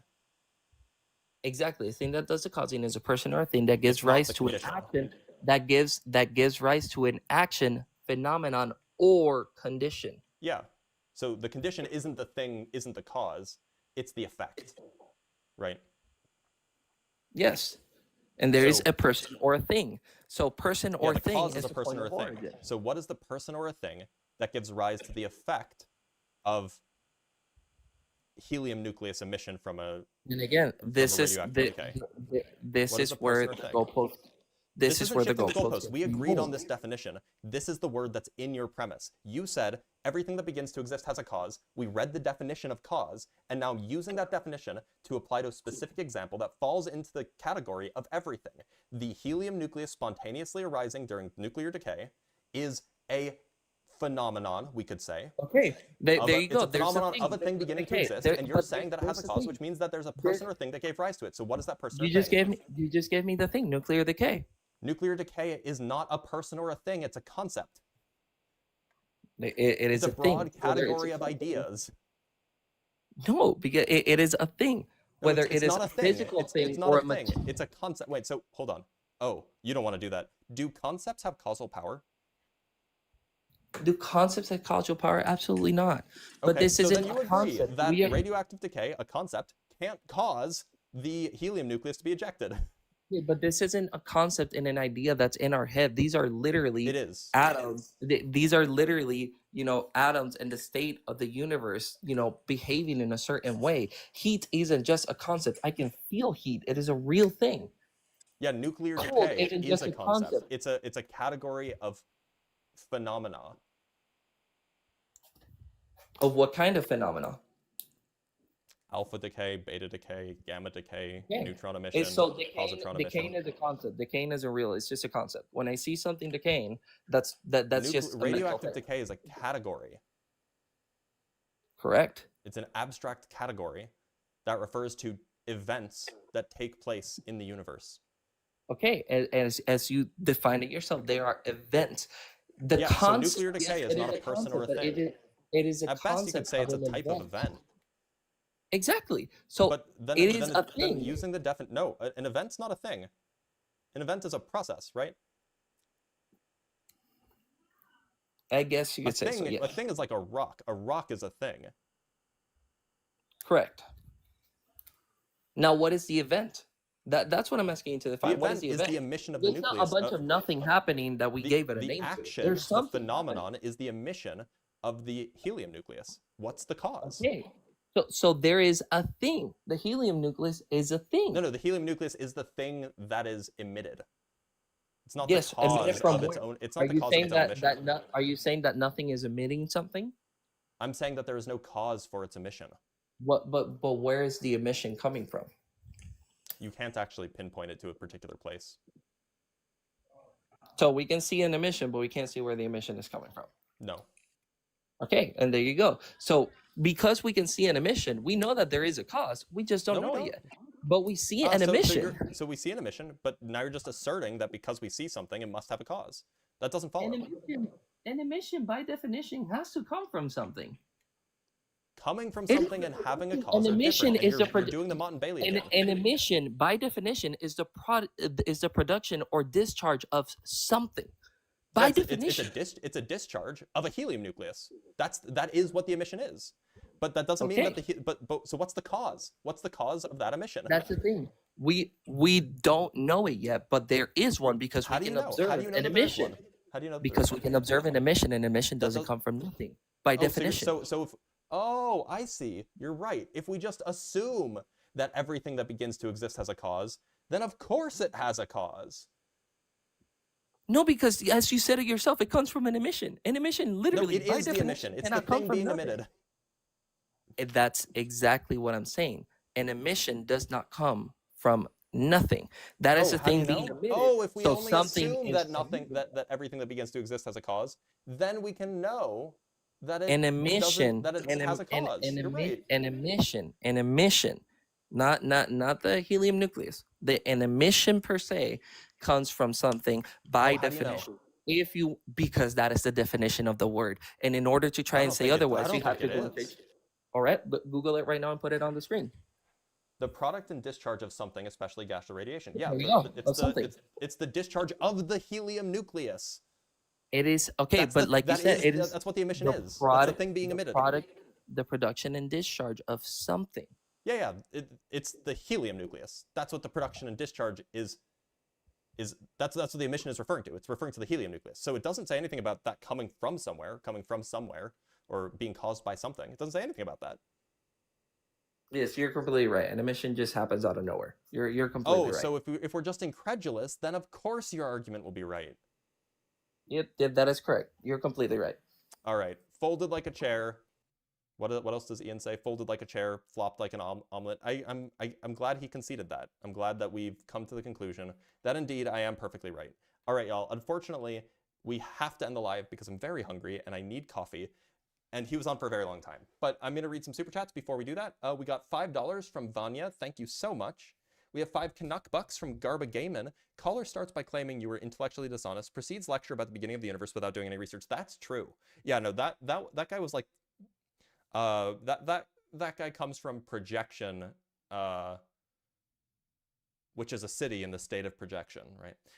And then Forum Galorum with the $5 says, Ventifacts are rocks carved by wind. They are often beautiful enough to be mistaken for art, yet there is no artist. Nature is uncreated beauty. That's a fair point. All right, y'all. I'm going to end the live. I should remind you, everybody go to the Discord server. You should absolutely go to the Discord server. It's in the link tree in my bio on TikTok. It's in the description of the YouTube video where you're watching it if you're watching it on YouTube. All great places to go, talk with like-minded people. Ask me questions. I'm there a lot, probably more than I should be. And yeah, so I'll see you guys there. And if you don't see me over the weekend, which I think you won't actually, then I'll see you on Monday. Take care, everybody.